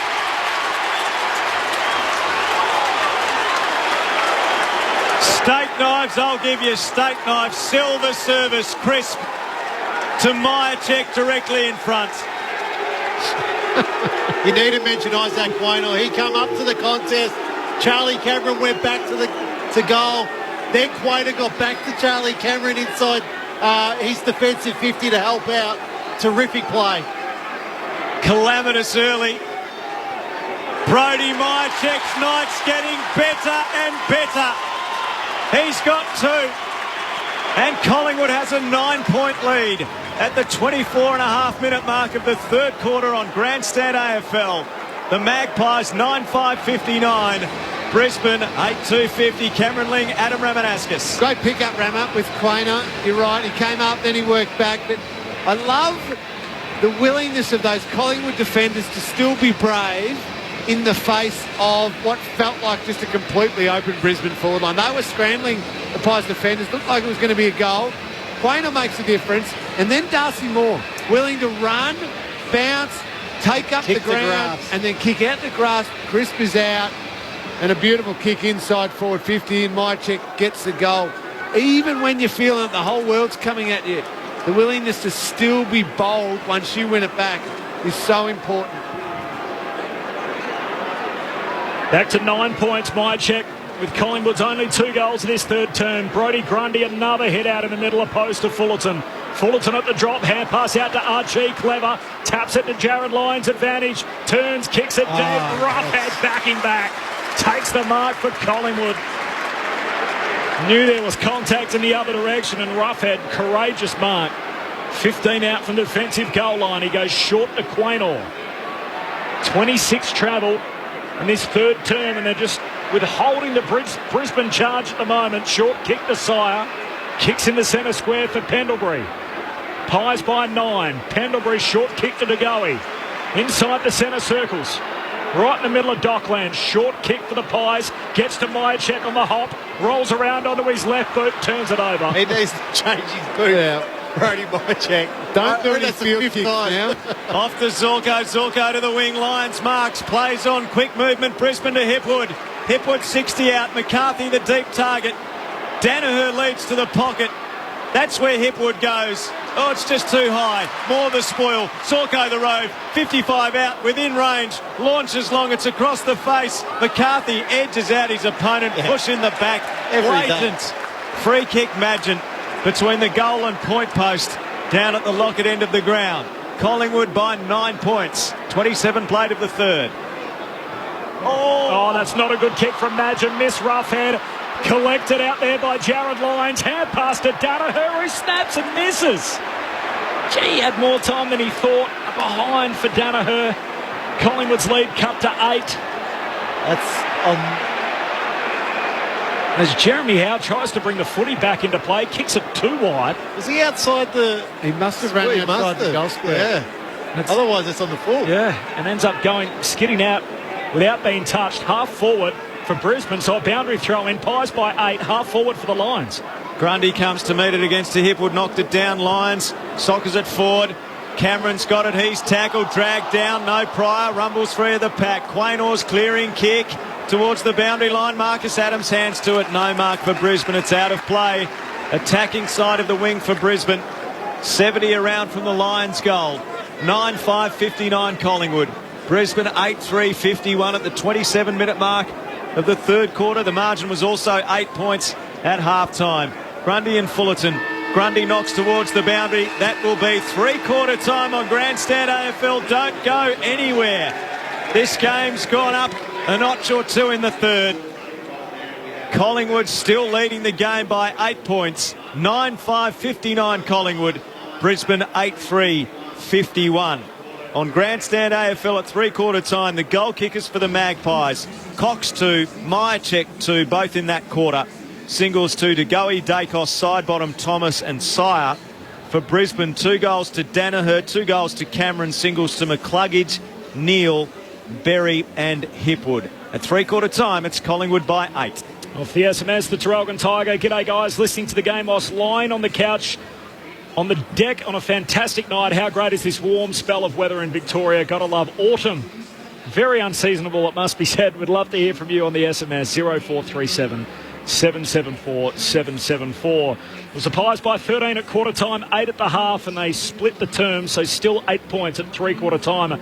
As we turn for home, and the two sides looking a little more like the two top 6 teams we knew them to be in 2020. On ABC Radio, ABC News Radio and ABC Sport Digital, this is Grandstand AFL. When history is made. It's all over. India have won. India have won magnificently.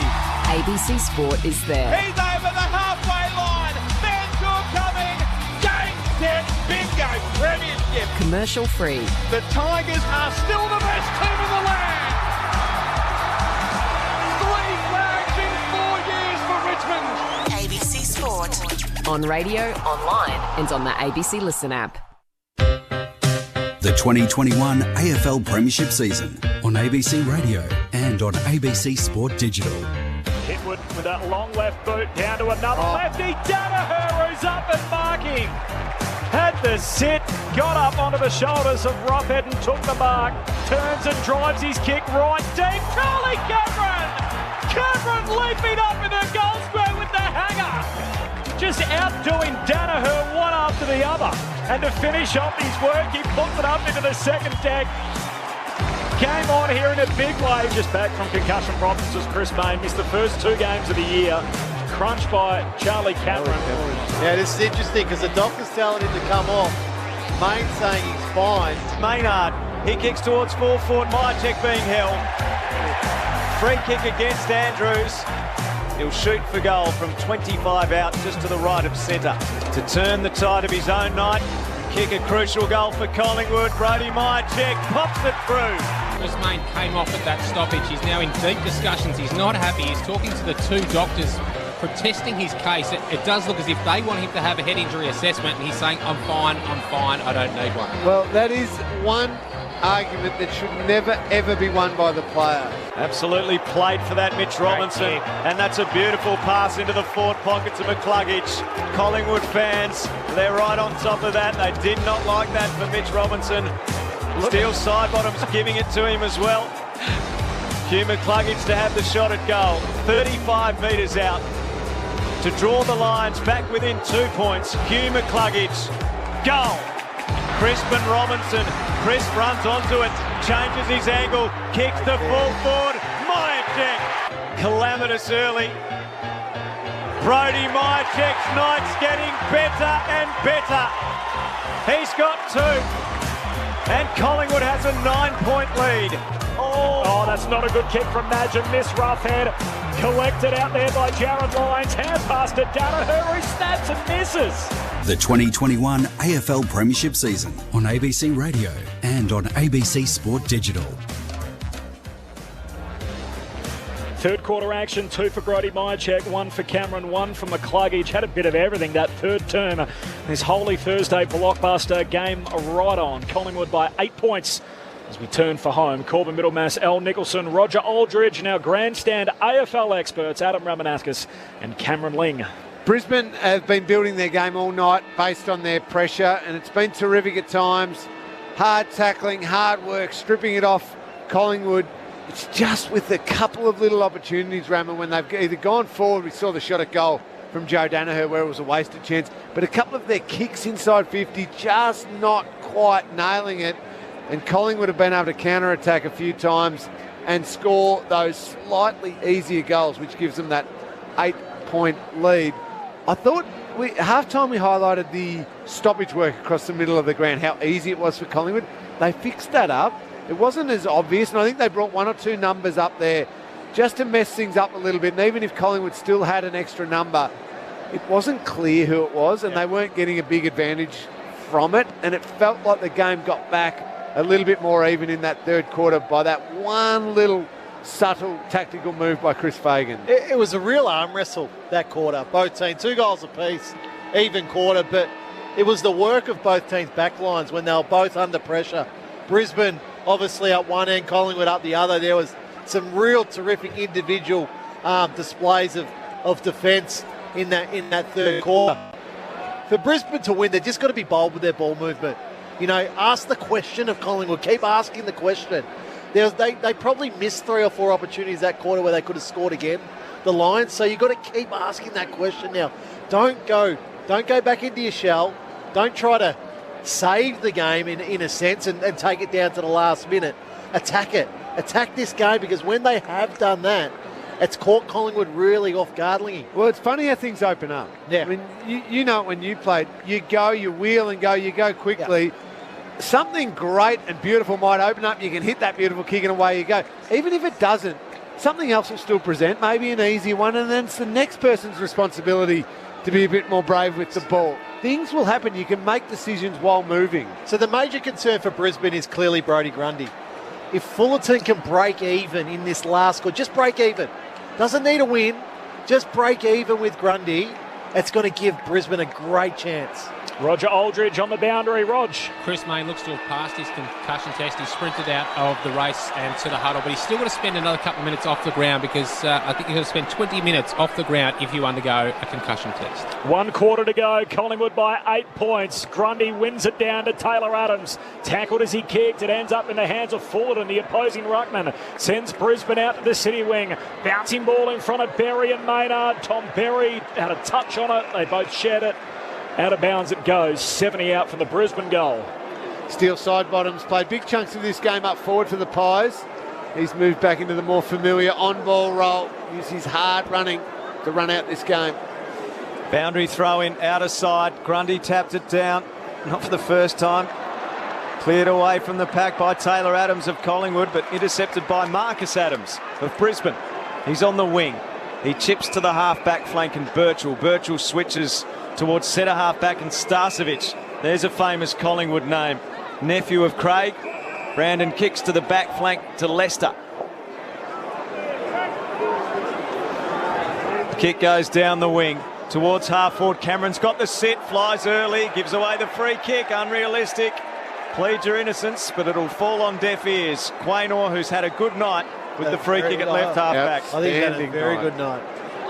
Great start to the season. Was excellent in the first 2 games. One in a losing side, one in a winning team last Friday. Long kick from Quaynor down to half forward. All the contact, Tyler Adams and McCluggage, the 2 number 6, and McCluggage holding his back, pulled up a little sore. Hoskin Elliott feeds it forward to Tay Adams, who's run down by Zorko. Crowd got involved. Lyons gives it to Rich, who fumbles. Back on the deck, Taylor Adams, clever, paddles it between his legs. Hoskin Elliott kicks it inside 50. Birchall fumbles. Myercheck forces the turnover, grabs it, he's caught. Lost it. Birchall for Brisbane. Hand pass to Jared Lyons. Poor kick. Noble in the box seat. Had 3 attempts, couldn't complete the mark. Collingwood win it back. Maynard goes out wide with his kick. There's a push front on contact and Collingwood's going to get it. It'll be with Taylor Adams anyway at left half forward, 70 out. Taylor Adams plays on, he kicks inside 50. Hoskin Elliott drops a sitter. He does gather. Give to Sidebottom. Left foot snap towards the teeth of goal, intercepted by Andrews. Hoskin Elliott should be kicking at goal. Regulation, overhead mark dropped.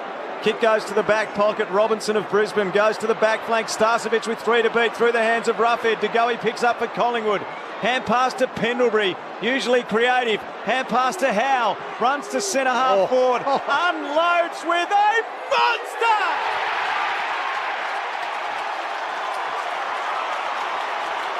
How's the knee, Jeremy? Just fine. A 60-metre drop punt for a goal. 14-point lead to Collingwood, 10-5-65. Brisbane 8-3-51. 3 minutes played of the last quarter on Grandstand AFL. That was a bomb, Lingy. He's delivered that from inside the centre square. And, yep, it's cleared the line. So we're talking 60 metres comfortably there for Jeremy Howe. It was the right kick from Mitch Robinson. It was just a moment too late. You know, he was surrounded by 3 Collingwood players. I think it was Dev Robinson that he was going to there in the middle of the ground. You know, Roughhead was good enough to get across just at that very last moment. Then Collingwood outnumbered at that contest. Pendlebury always creative with the hands. They're going to get a warning here. 6-6-6 warning. Connor Ballenden a little slow to get on. Umpire chucks it up, middle of the ground. Grundy wins the tap forward and gets the first touch. Hand pass away to Lyons. Kicks Brisbane to half forward. Ballenden out to meet it. Can't complete the mark. He slips over. Moore chasing the footy. Slides in. Contact below the knees. Free kick Danaher. Free kick Moore. Oh, what is going on here? I think the umpire's pointed the wrong way. It could only be Danaher's free kick. And so Darcy Moore now realising he's actually given away the kick. So Danaher to take it 70 out at half forward. He just lays it up to the hot spot. Hipwood out to meet it, drops the mark. The perceived pressure coming into it. Howe mops it up. Hand pass out to Crisp. Kicks to the outer wing, and Myercheck leading up takes the mark, defensive side of the wing. Pies by 14, 5 minutes into the last. Kick goes around the wing to side bottom. Side bottom, centre of the city wing. Hand pass to Thomas. Runs to right half forward. Kicks Collingwood to Degoe. Up he goes, can't mark. Adams the spoil for Brisbane. Knocked it out. McCarthy working back. A hand pass to McCluggage. Centre half back. Off to Robinson. Robinson measures his kick into the middle. Darcy Moore there one-handed. Brought it to ground level opposed to Danaher. Clinging onto his jumper. Pushed him over. Collingwood fans out of their seats. Joe's the villain. Collingwood fans incensed. Right foot kick around the boundary line taken out by Jordan Roughhead. A boundary throw in. Collingwood fans not happy with the treatment there on Moore from Joe Danaher. Boundary throw in right half forward for Brisbane. Pies by 14. Brisbane, though, the team of the second half from the boundary throw-in. Grundy wins the tap, but down to McCarthy and the Lions. Hand pass to McCluggage. Kicks it to Joe. Collects on the hop. Hand pass went straight to Moore. The Collingwood fans all love that. And Darcy Moore kicks it to side bottom who marks. Defensive side of the wing. Hand pass over Rich to Grundy. Feeds it further forward to Callum Brown. Wants to get back on his right side. Hand pass along the boundary line. Cox out to meet it. Pushed off it by McCluggage. Brisbane win it back. Hand pass to Marcus Adams as he tumbles a kick down the wing. Fullerton got it, gave to Rich. He's cool. Worked the 15-metre pass to Lions on the AFL logo. Into the middle for Robinson. Can the Lions open up the ground? Off to Rich. Rich is a good person to perhaps do that. His kick to the forward pocket. Hipwood picks up on the bounce. Caught by Howe. Ball dislodged. Hipwood goes again. Caught by Howe. Ball dislodged. Great defensive pressure. Bailey fights for it for Brisbane. Noble gets it out to side bottom. Hand pass over his shoulder to Howe. Howe clears to the back flank for Collingwood. Grundy's great pickup and then a banana around the wing, but Marcus Adams in the road for Brisbane. Marks near the interchange where there's plenty happening. Roger Aldridge. Brandon Sir come off the ground. A little bit of concern with a right rib. McCreary did briefly get up and do some warm-ups, but the trainers are now having a better look at Sir. McCluggage puts him to the top of the goal square. No mark for Hipwood. Zorko charging through the stoppage. Collingwood with the numbers. Little fumble from Roughhead made it tough for himself. Maynard emerges from it with the footy. Hand pass goes out to Main. Gives it off to Pendlebury. Shakes the kneel tackle. Sweeping hand pass out to side bottom. Clever. Taps it down to Grundy. Extra hand pass to Fullerton. Locked up straight away. Umpire circles. Collingwood again come away with it from the stoppage. Side bottom's kick. Ricochets off the shins of Leicester and out of bounds. There was a little bit of hot potato going up there for the Pies. You can have it. I don't want it. And Scott Pendlebury usually so composed with the football in hand. Brisbane ramping up the pressure. Boundary throw in half forward for the Lions. Pies by 14. 7 played final term. They've kicked the only goal of the last quarter. Grundy tapped it down, got his own ball, bumped off it by Neal, patted towards the boundary line by Pendlebury. Marcus Adams gets it, runs into Grundy, dragged down, probably took him on. Scott, out of bounds. The umpire has said that that's a boundary throw-in, so the ball's gone out of play. Marcus Adams, very lucky, tried to fend off Grundy. A throw-in down beneath our broadcast position on the wing. Dock side of Docklands, 10-5-65 Collingwood. Brisbane 8-3-51. 8 played final quarter. In it spins towards the AFL logo. Knocked down by Grundy. Little kick by Neal Ford for Brisbane. Bailey flicked it on. Danaher's got it, throws it on the boot. No composure. Bailey took it though brilliantly off to Zorko. Borks goes for goal. It's unguarded. It's going to skid and miss. Misses on the left-hand side. A 13-point lead to Collingwood through 8 minutes of the last.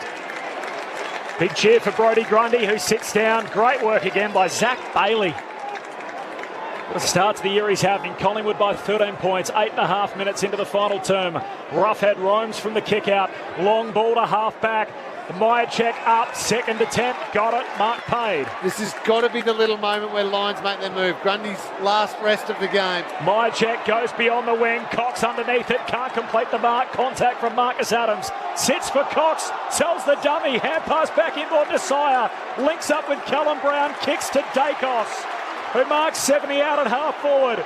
Dacos back into the corridor, runs, carries, kicks it deep, top of the goal square. Thomas down there, Leicester spoils, numbers with the Lions, forcing the neutral ball. Thomas does very well, and a throw in left forward pocket for the Pies, up by 13, 9 played in the last.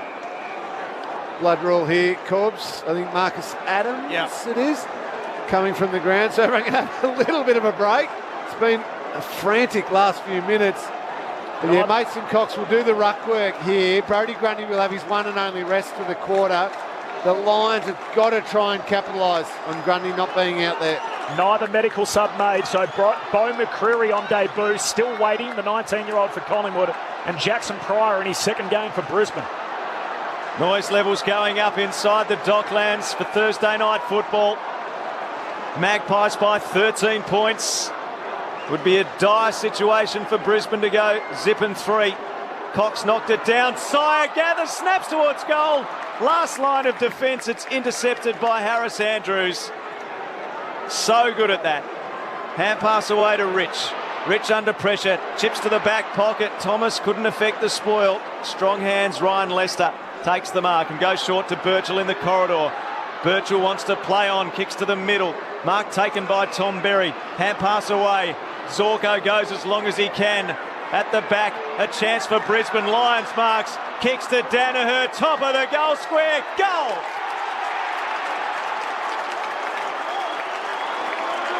Joe Danaher's got 3. He's had the Collingwood army on his back. He draws Brisbane back within 7 points at the 11-minute mark of the final quarter on Grandstand AFL. 10-5-65 Collingwood. Danaher, with his third goal, takes Brisbane to 9-4-58. Cameron Ling, Adam Ramanauskas. And again, it's just the movement through the middle of the ground, Lingy. You know, Berry takes the mark right at true centre-half back for Brisbane. Could have went back, but gives the quick handball. Gives the quick handball to Zorko, who's on the move. On the move, so then already you look up. Jeremy Howe's out of position, so he takes the mark. Then you look down. You've got Darcy Moore out of position, so Danaher kicks the goal. And you highlighted this early on that maybe Brisbane not, and might have been Corbs as well, being slow to adjust to these new rules, man on the mark. If you give that in the pass to a bloke that close, the man on the mark can actually cut him off. You can't do that now. You can get that advantage. Good play.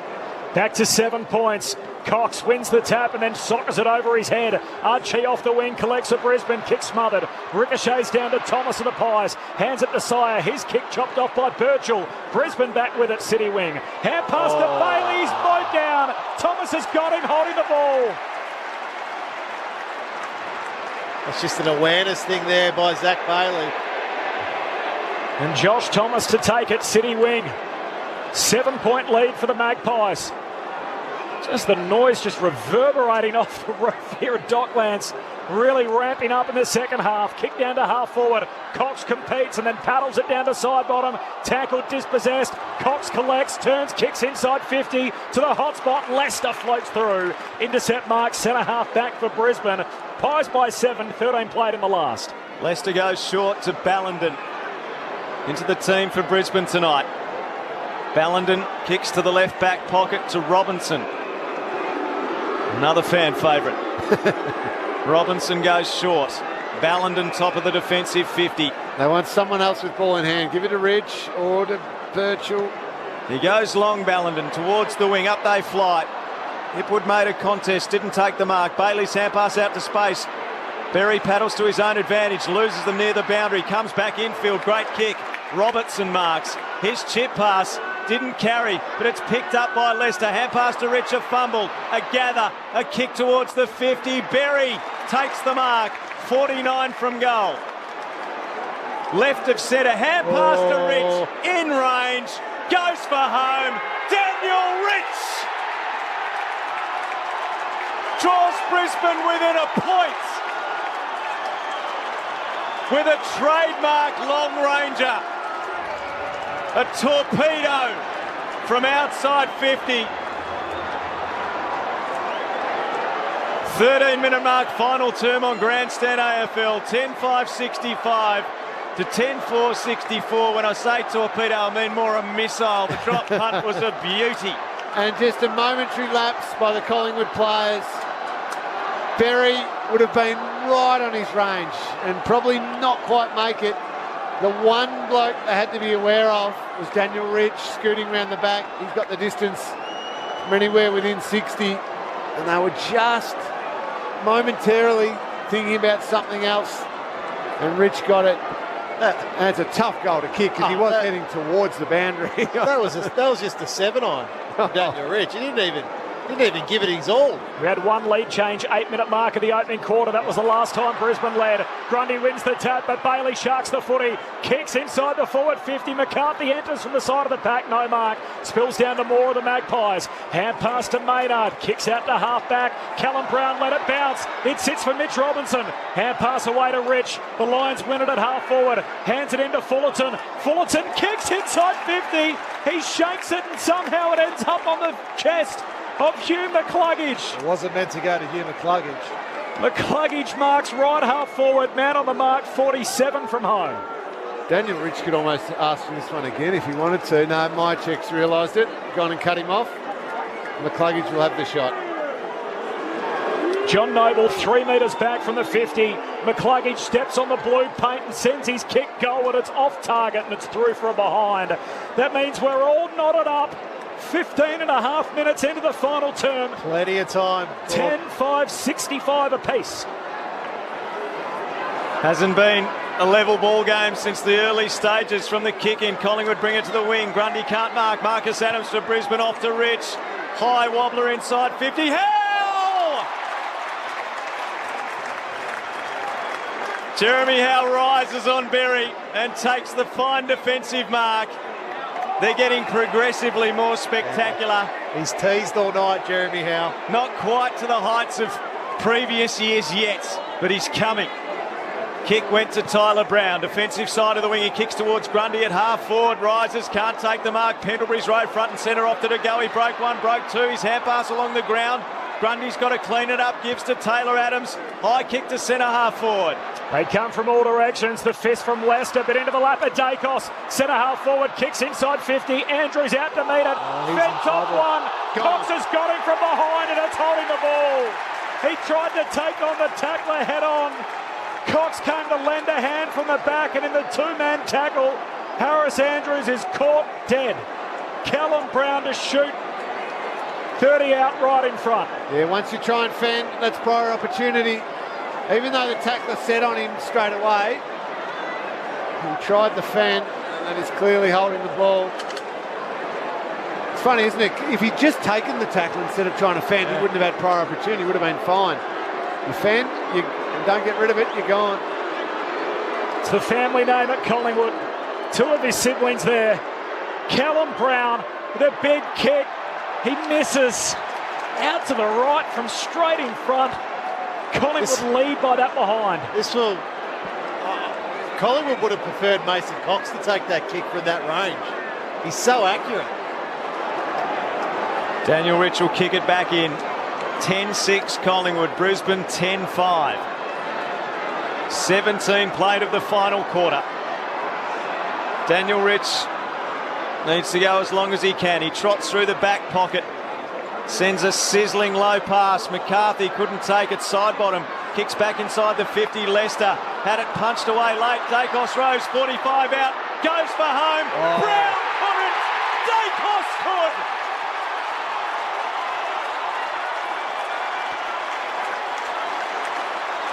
Collingwood fans out of their seats at Docklands. Dacos with a timely goal. Collingwood by 7 points. 18-minute mark, final quarter. 11-6-72. Brisbane 10-5-65. He got it 45 out. He wheeled onto his right and finished. He's an absolute delight to watch. He does not need much time. He's got those moves. I know we've highlighted it before, the trademark Dacos movement. But he just hit that as easy as you like, Rammer. He made that look simple, and it was not a simple goal to kick. It's a scary thought if his brother's better. Yeah. the max crowd's only somewhere in the low 40s. It feels like when Collingwood kick a goal, you can't hear yourself think. The roar and just the way that it reverberates off the roof. Boy, it's good to be back. Crowds in Melbourne, 3 rounds in, and another humdinger. Thursday night footy to start the Easter weekend. Grundy wins the tap. Down to Adams. Surge kick forward. Side bottom took the mark. Wanted to move it. Rich steals it. His hand pass stolen. Neal wins it back. Centre half back under pressure for the Lions. Umpire circle says ball up, 45 out from the Collingwood goal.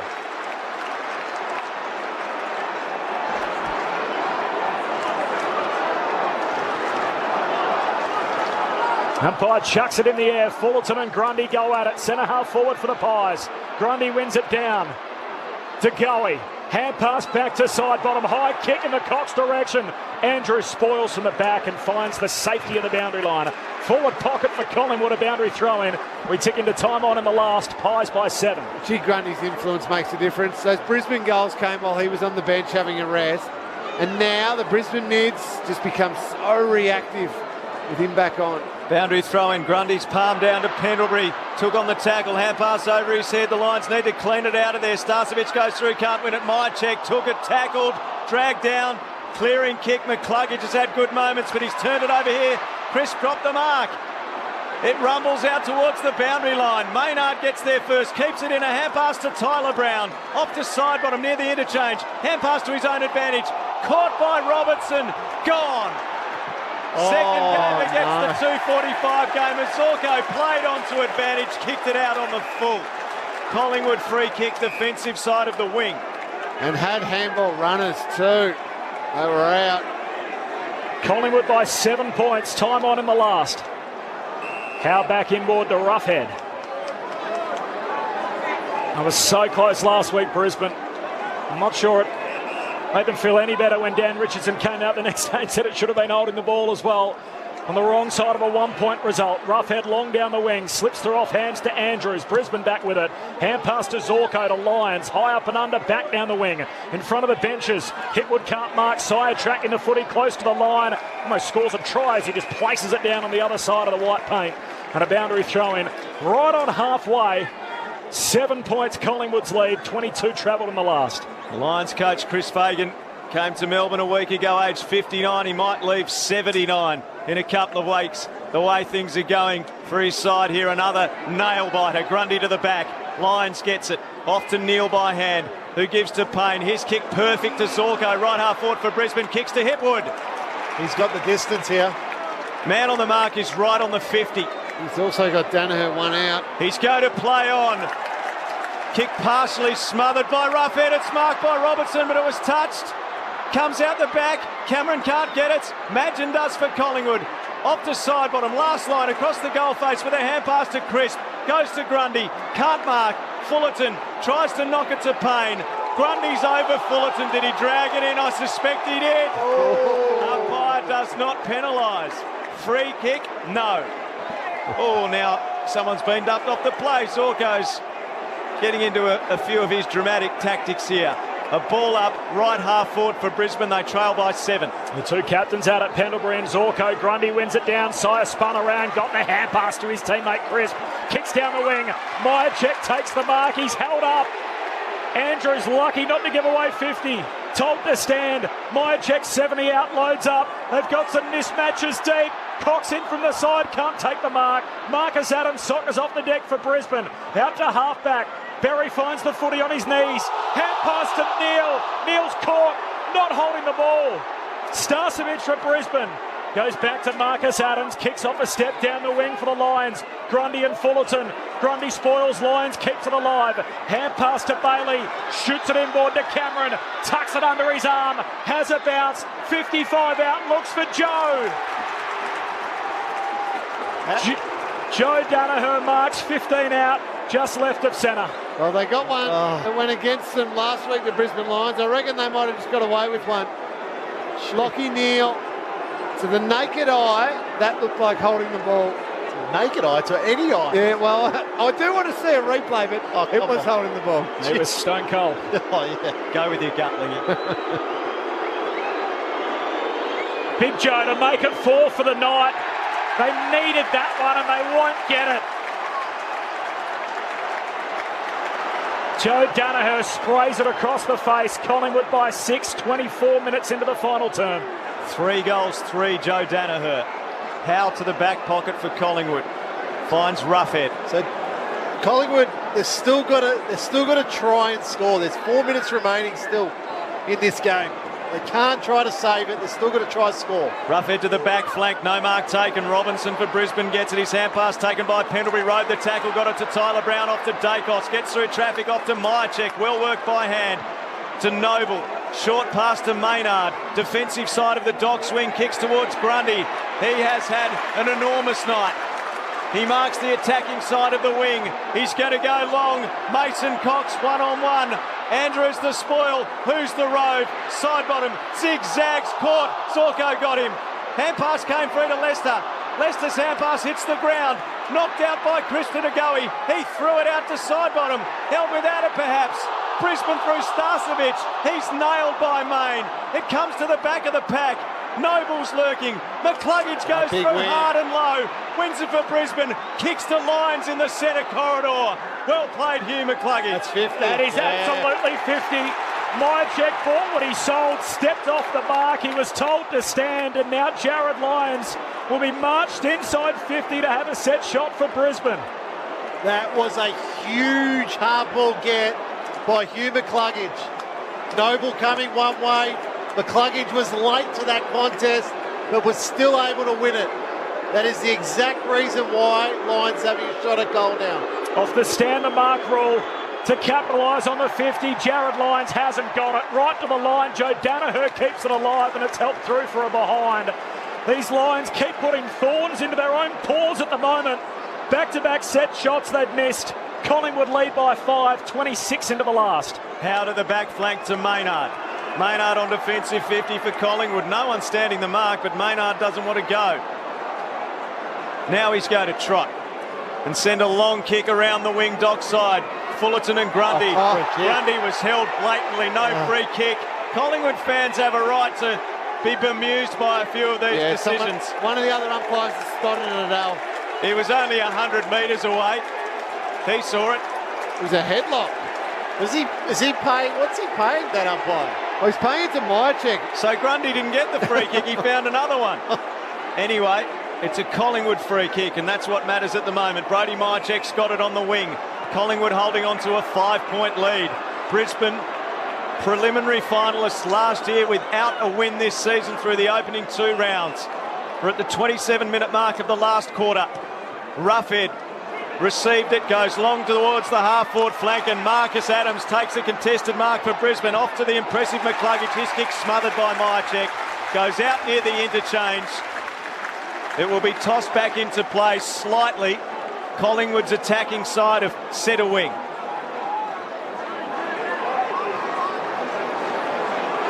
Two minutes on the game clock.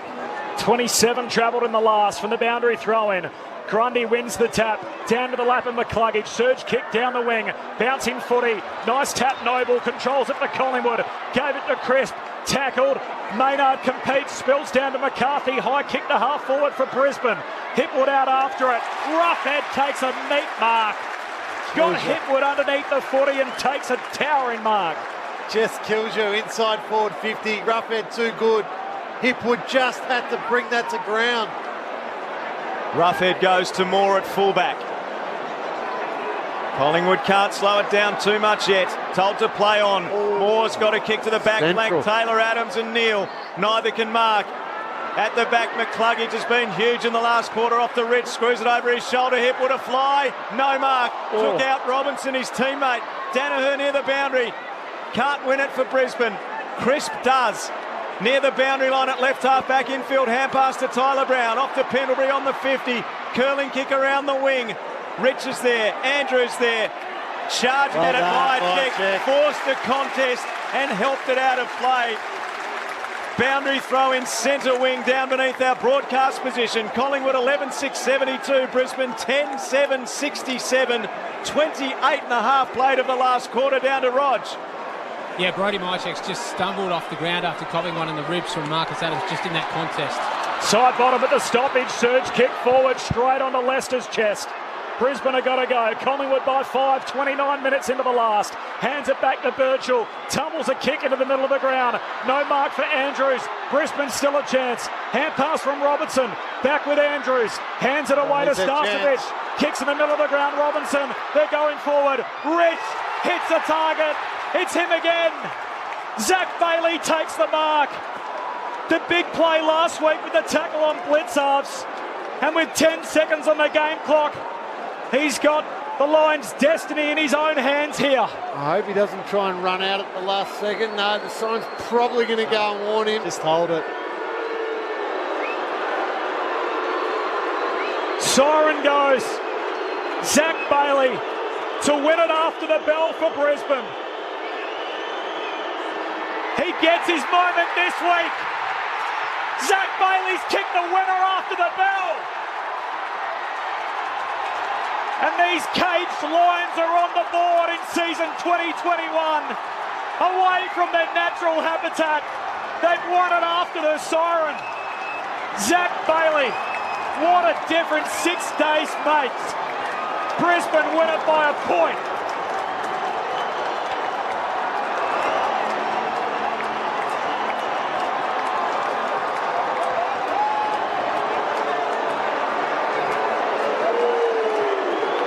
Chris Fagan goes darting out onto the ground. Embraces with Lockie Neal and Daniel Rich. It's a win they can build their whole year around Brisbane. Staring down the barrel of 0 and 3. They win it after the siren. With a goal to Zach Bailey. 11-7-73. Collingwood 11-6-72. Brisbane by a point.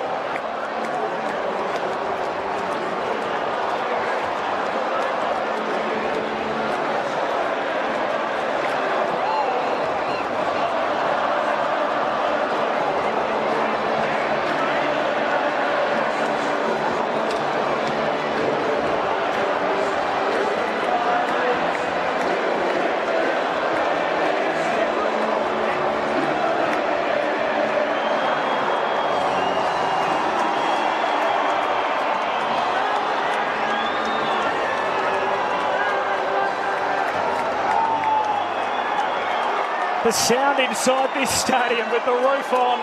I know it was meant to be at the Gabba, but the atmosphere here tonight is off tap.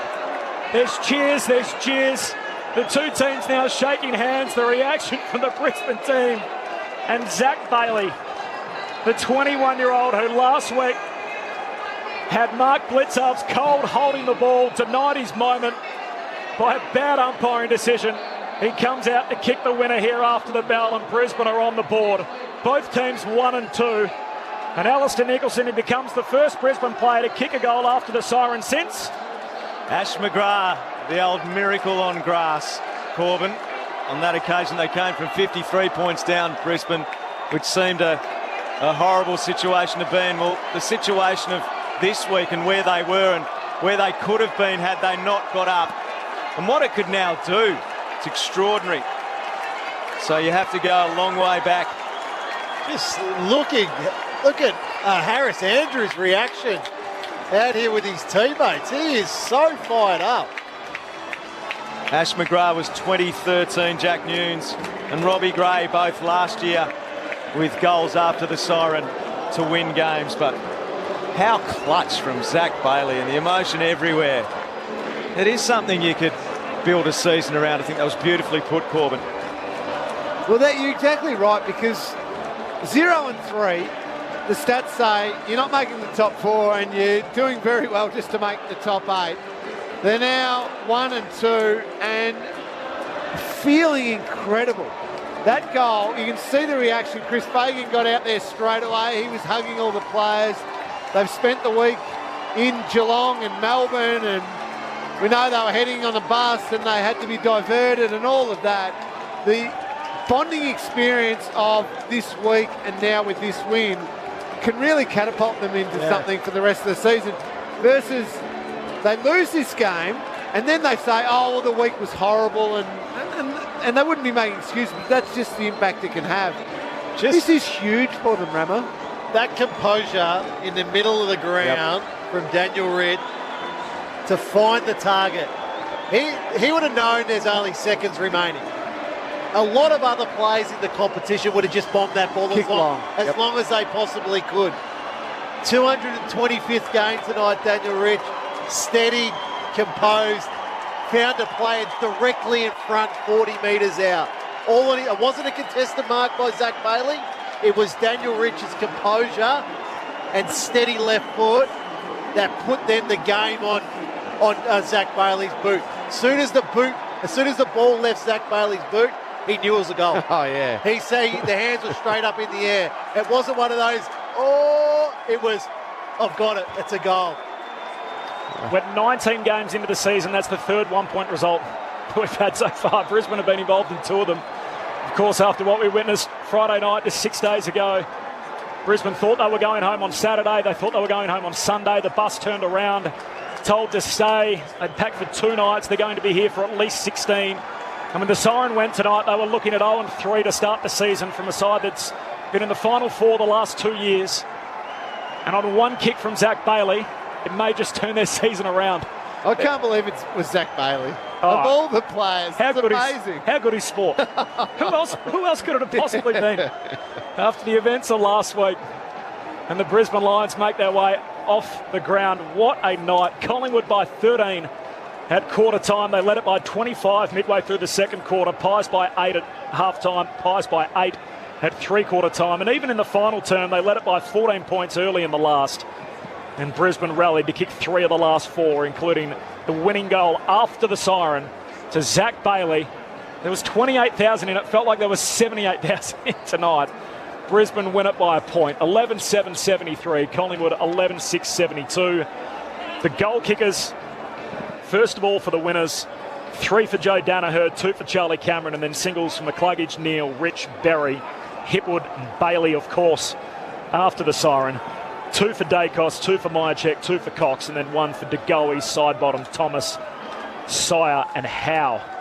Both teams 1 and 2 to start the new season. We'll have plenty of time to wrap it all up. We're going right through for another 40 minutes until 11 o'clock Australian Eastern Daylight Time. It feels like you just got to catch your breath a little bit, Rama. It was remarkable. It really was. And we're going to analyse the last quarter a lot there, because there were a couple of times where wasn't it a free kick at different ends of the ground. There was certainly one with Lachie Neale that we all agree was holding the ball Collingwood's way. But just the way Brisbane kept coming, and they did it last week too. They just kept coming, and gave themselves a chance. And you're right, Rama, even though they were coming quickly, at times they were blazing away a little bit. At the end there, it was composure. The kick into the middle, first of all, I can't remember who it was, that then eventually the ball got to Rich, and then Rich's composure. So even with fast decisions, everything happening, the ball's flying, we know there's only seconds left, to just go, I know where I need to put this, calmly execute the skill. Brilliant play. You look at the stats in that last quarter. So hit out 16-0 in Collingwood's favour. But most importantly, the clearances, 8-7. That was a big factor in that last quarter for Brisbane. The other factor was the tackle count, 20-16 in that last quarter in Brisbane's favour. They kept applying that pressure, kept forcing Collingwood into mistakes. Inside 50s, 15-11 in Brisbane's favour in that last quarter. Marks, and this is an important one. Only 14 marks to Collingwood, 32. So they controlled the tempo. Marks is a real tempo indicator for me. So just important stats. McCluggage 11 in the last quarter. Rich huge. 10 in the last quarter, and a goal in the last quarter. Lions 10. Mitch Robinson 7. Adams 7. Zorko 6. Now really important. That 50-50 ball with McCluggage and John Noble, that was enormous. Yeah. And enormous by McCluggage. And not just the way he won it, because it was brilliant, but then under enormous pressure, he still hit the target by foot. Yeah. To execute under extreme pressure as well is really impressive. Collingwood will be kicking themselves that they let that one slip. No doubt. They had control of it for big portions, and I know Collingwood fans listening might be grumpy about some of the umpiring decisions, but I think when Nathan Buckley breaks it down, he'll be disappointed with the way they executed under enormous pressure in that last 10 or 15 minutes. Just too many times they actually had the ball and had control of it and had an opportunity to either control the footy or get it down deep and lock it in, if not score, but lock it in their forward 50 and just burn off the clock. Instead, they invited open play from Brisbane so many times. So as a group, as a Collingwood group, they're going to have to work out a way to handle the last 3 or 4 minutes of a close game much better than they did tonight. It's going to be so much easier sleeping in a hotel room tonight for the Brisbane Lions on the back of that result. And kick misses. Joe Danaher, of course, had a moment earlier to try and bring the Lions within a point. And we talk so much about their kicking Brisbane over the last couple of years, and Bailey steps up in the biggest of moments to kick truly after the bell at 21 years of age to win the game for Brisbane. Yeah, amazing. I think Collingwood fans will walk out of here and they'll be talking about decisions they didn't get. And there were clearly a few, and the Lachie Neale one was one, but needs to be remembered, Joe Danaher didn't kick that goal. Yeah. So it didn't actually really influence the contest. It's perhaps a different conversation that the not holding the ball awarded to Collingwood on the back flank when Neale was caught, but it didn't ultimately result in the critical goal in the game. That's fair. That's fair. And there were some both ways throughout the course of the night. I never. Last week it was so definitive because it was deep in Brisbane's attack late in the game. You go, okay, that's probably cost them the game. Over the course of a game, I don't like focusing in on umpiring decisions. I think you focus on the way Brisbane won, which was first class, and just the way Collingwood, unfortunately, didn't handle that last 4 or 5 minute patch. I think one stage, Rami, you called it. You said Collingwood can't just keep defending here. They need to score an attack because there was still 4 or 5 minutes to go. I just felt that they had that lead. I think it was 7 points or something. They were up at one stage. So there was 2 kicks in it. But they were playing around with the ball at half back. They were just going side to side a little bit. And what that was doing, eventually they were going to have to kick it up the line at some stage. So when you're leading by those small margins, you want to lock the ball in your forward half. You don't want the ball locked in your back half. Let's get into the Brisbane rooms. This is how they sung the song.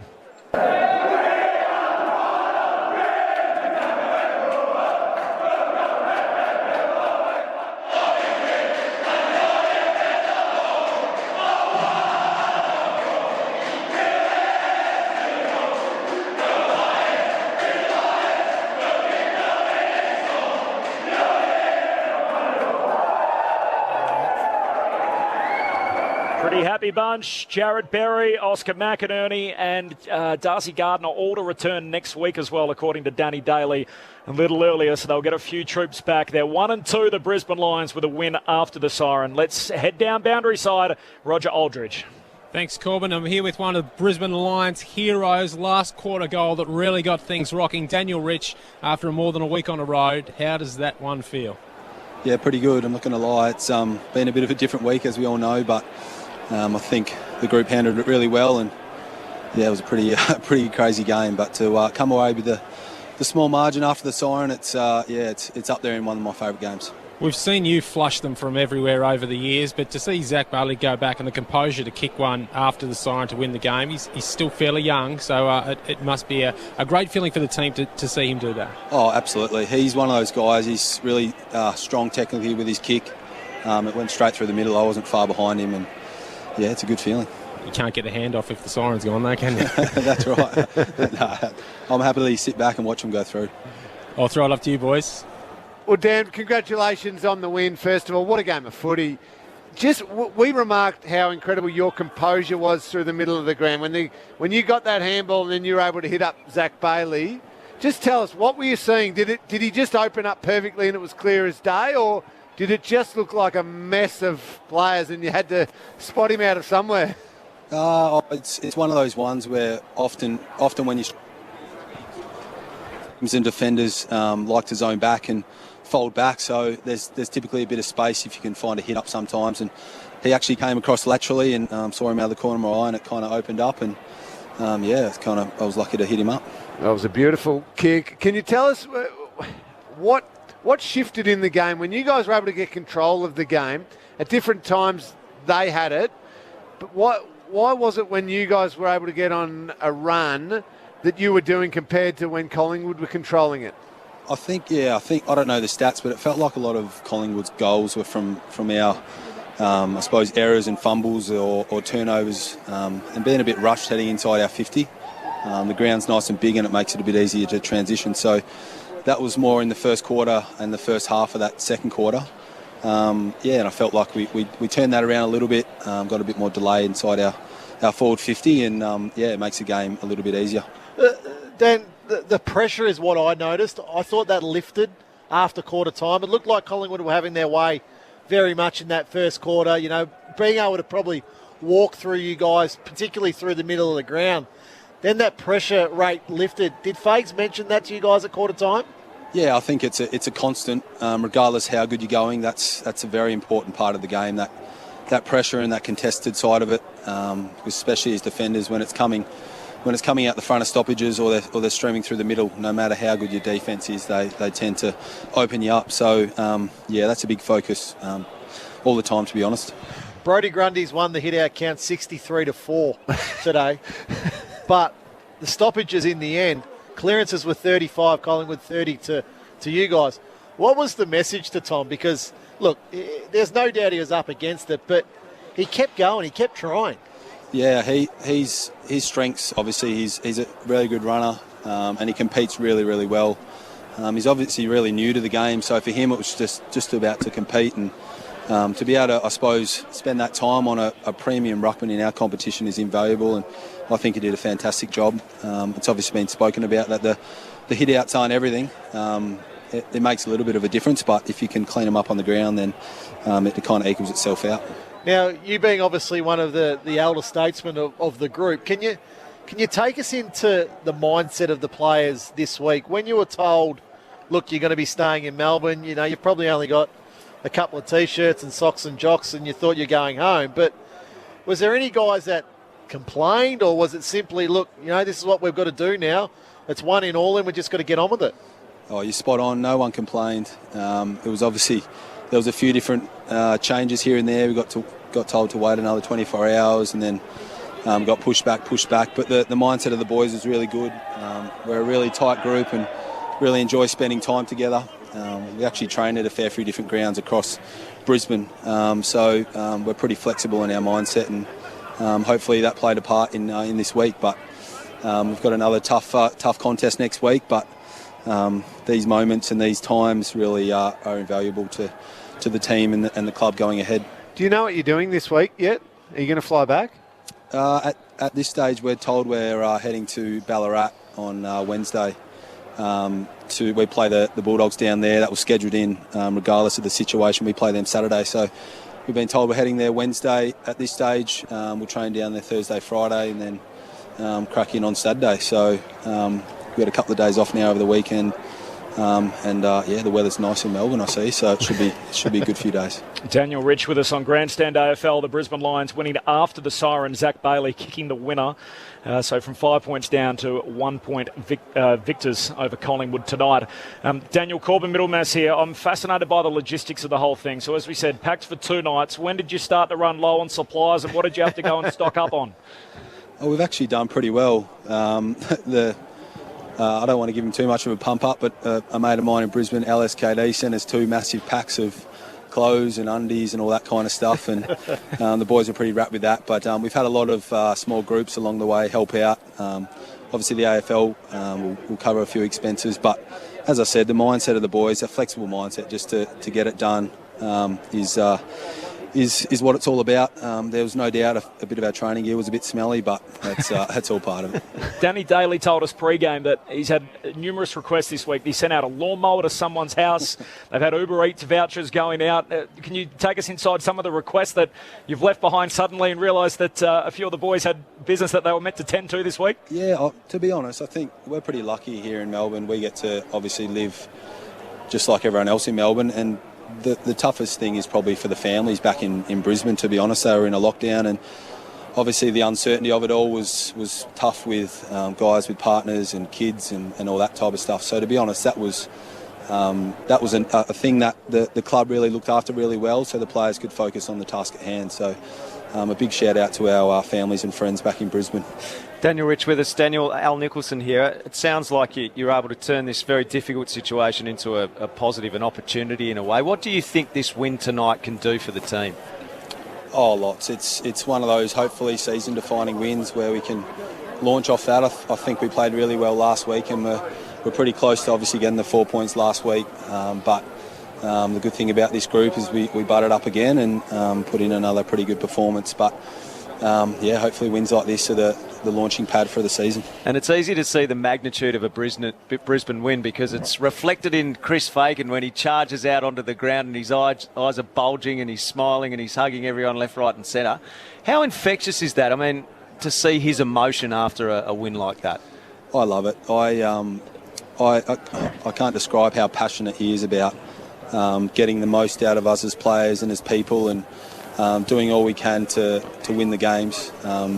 He gets a bit fiery and a bit passionate on the bench, but I think that's just a genuine result of how much he loves our group and our club and wants us to succeed. But the boys really feed off that. And tonight's hero, Zach Bailey, is a ripper as a player. 49th game tonight, just 21 years of age. What's he like as a bloke? He's actually very laid-back kind of guy. He comes on game day and he zips around and really good player. But, during the week he's pretty laid-back and he's just one of the boys. So if someone was to kick a winning goal after the siren, you're going to hear minimal about it. He's the guy that you want to do it? He's the guy, yeah. We call him Rat. Little Ratty finished the game off for us. So there's one for you next time. Daniel, congratulations. What a hell of a night at the footy. Enjoy the week down in Ballarat and good luck for the remainder of the year. No worries. Thanks a lot. Daniel Rich, that's one hell of a goal assist. So he was the man who delivered the ball to Zach Bailey and he went back and kicked truly to win the game for Brisbane after the horn. And it was fantastic all night. There were times where we said we wanted him to move it quicker, but his kicking's still so dynamic that even when he was a bit hesitant at times, his kick still turned out really positive for them. And then you could see throughout that last quarter, I think, what did he have, 10 disposals and McCluggage 11. Like, their absolute cream of their players rose to the top in that last quarter. And they were the guys you wanted to have the ball in their hands in those crucial moments. And the McCluggage win, 50-50 ball you mentioned, Ramo, and the execution of the kick. Rich with that, first of all, that goal where Collingwood went to sleep for a little bit, and then the kick into Zach Bailey. You want your very best players having the ball in the moments that matter. And Daniel Rich, to further what you're saying there, he's had 22 kicks for the night. His kicking efficiency was 82%. That's elite. That is the absolute elite of the elite in the competition. If you're over, I think 67%, 68%, you're rated elite in the competition for kicking efficiency. Some of the circumstances he's taking those kicks under, and some of the positions he's kicking the ball to as well, they magnify the difficulty. This is the thing. Like, this is where the opposition need to recognise that. Like, that goal that he kicked, that's just a brain fade. Yeah, that's just going to sleep if you're Collingwood. Then he's getting the ball so often in that last quarter. Somebody's just got to go to him. And be prepared. If you've got the lead, so you know that they're playing to attack, be prepared to leave someone else from the opposition free who you know is simply not as good and not as good at kicking, and is not going to hurt you, and he's not going to make a calm decision. It's incredible. Like, when I asked that question, what did you see? And he just thought, a lot of defenders often sag back late in the game because they're just trying to defend the goal mouth, so I knew someone would be coming up. That's experience and calmness in that moment. Because for a 40-gamer or somebody who's not as good at kick, going long to the score. they're seeing just people everywhere and going, just bang it in as long and as far as I can.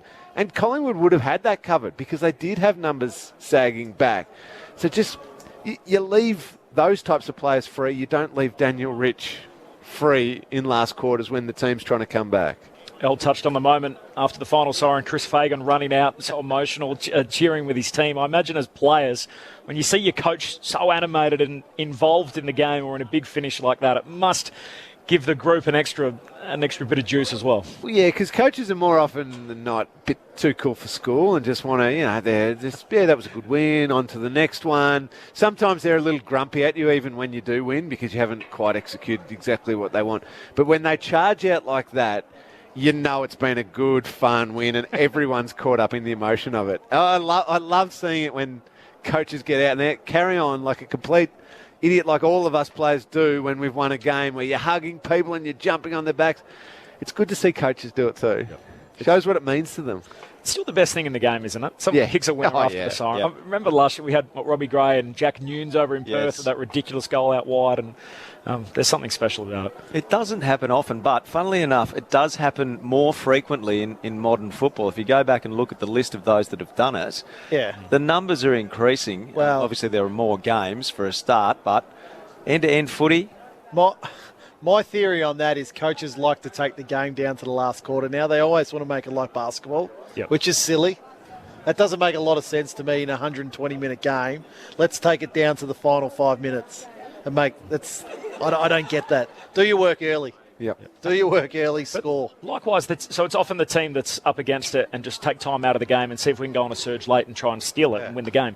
What about the team that's in front, like Collingwood tonight? And their review will be fascinating. I'd love to be a fly on the wall to pull this all apart. But when they're 25 points up in the second quarter and they've got sort of Brisbane with their backs against the wall, why aren't they doing everything there to try and break the back of the opponent and just kill the game before half time? That was Geelong's greatest strength in their era of absolute dominance, is they broke your back. So after half time, you weren't coming back. There was no possible way. They put the foot on the throat and they kept it there. And that's what I think the very best, the great teams are capable of doing. Well, there's different forms of intimidation, isn't there? That there's physical and there's attack on the footy and there's pressure on the opposition. But I tell you what gets inside players' heads quicker than anything, it's a scoreboard and a margin that is growing quickly and constantly. You just keep thinking, what? We've been trying our hardest and we're 40 down, 30 down, whatever it is. We're no chance. And you just feel disheartened. It is so intimidating if you put them away on the scoreboard. Those final two goals of the second quarter for Brisbane, 24-minute mark, 28-minute mark. Yep. We both thought there, Lingy, Collingwood, they had control and it just felt like the game was ready to get away, and they somehow found two scores late in that quarter and went into halftime thinking, okay, we're only, what are we? We're 8 points behind now.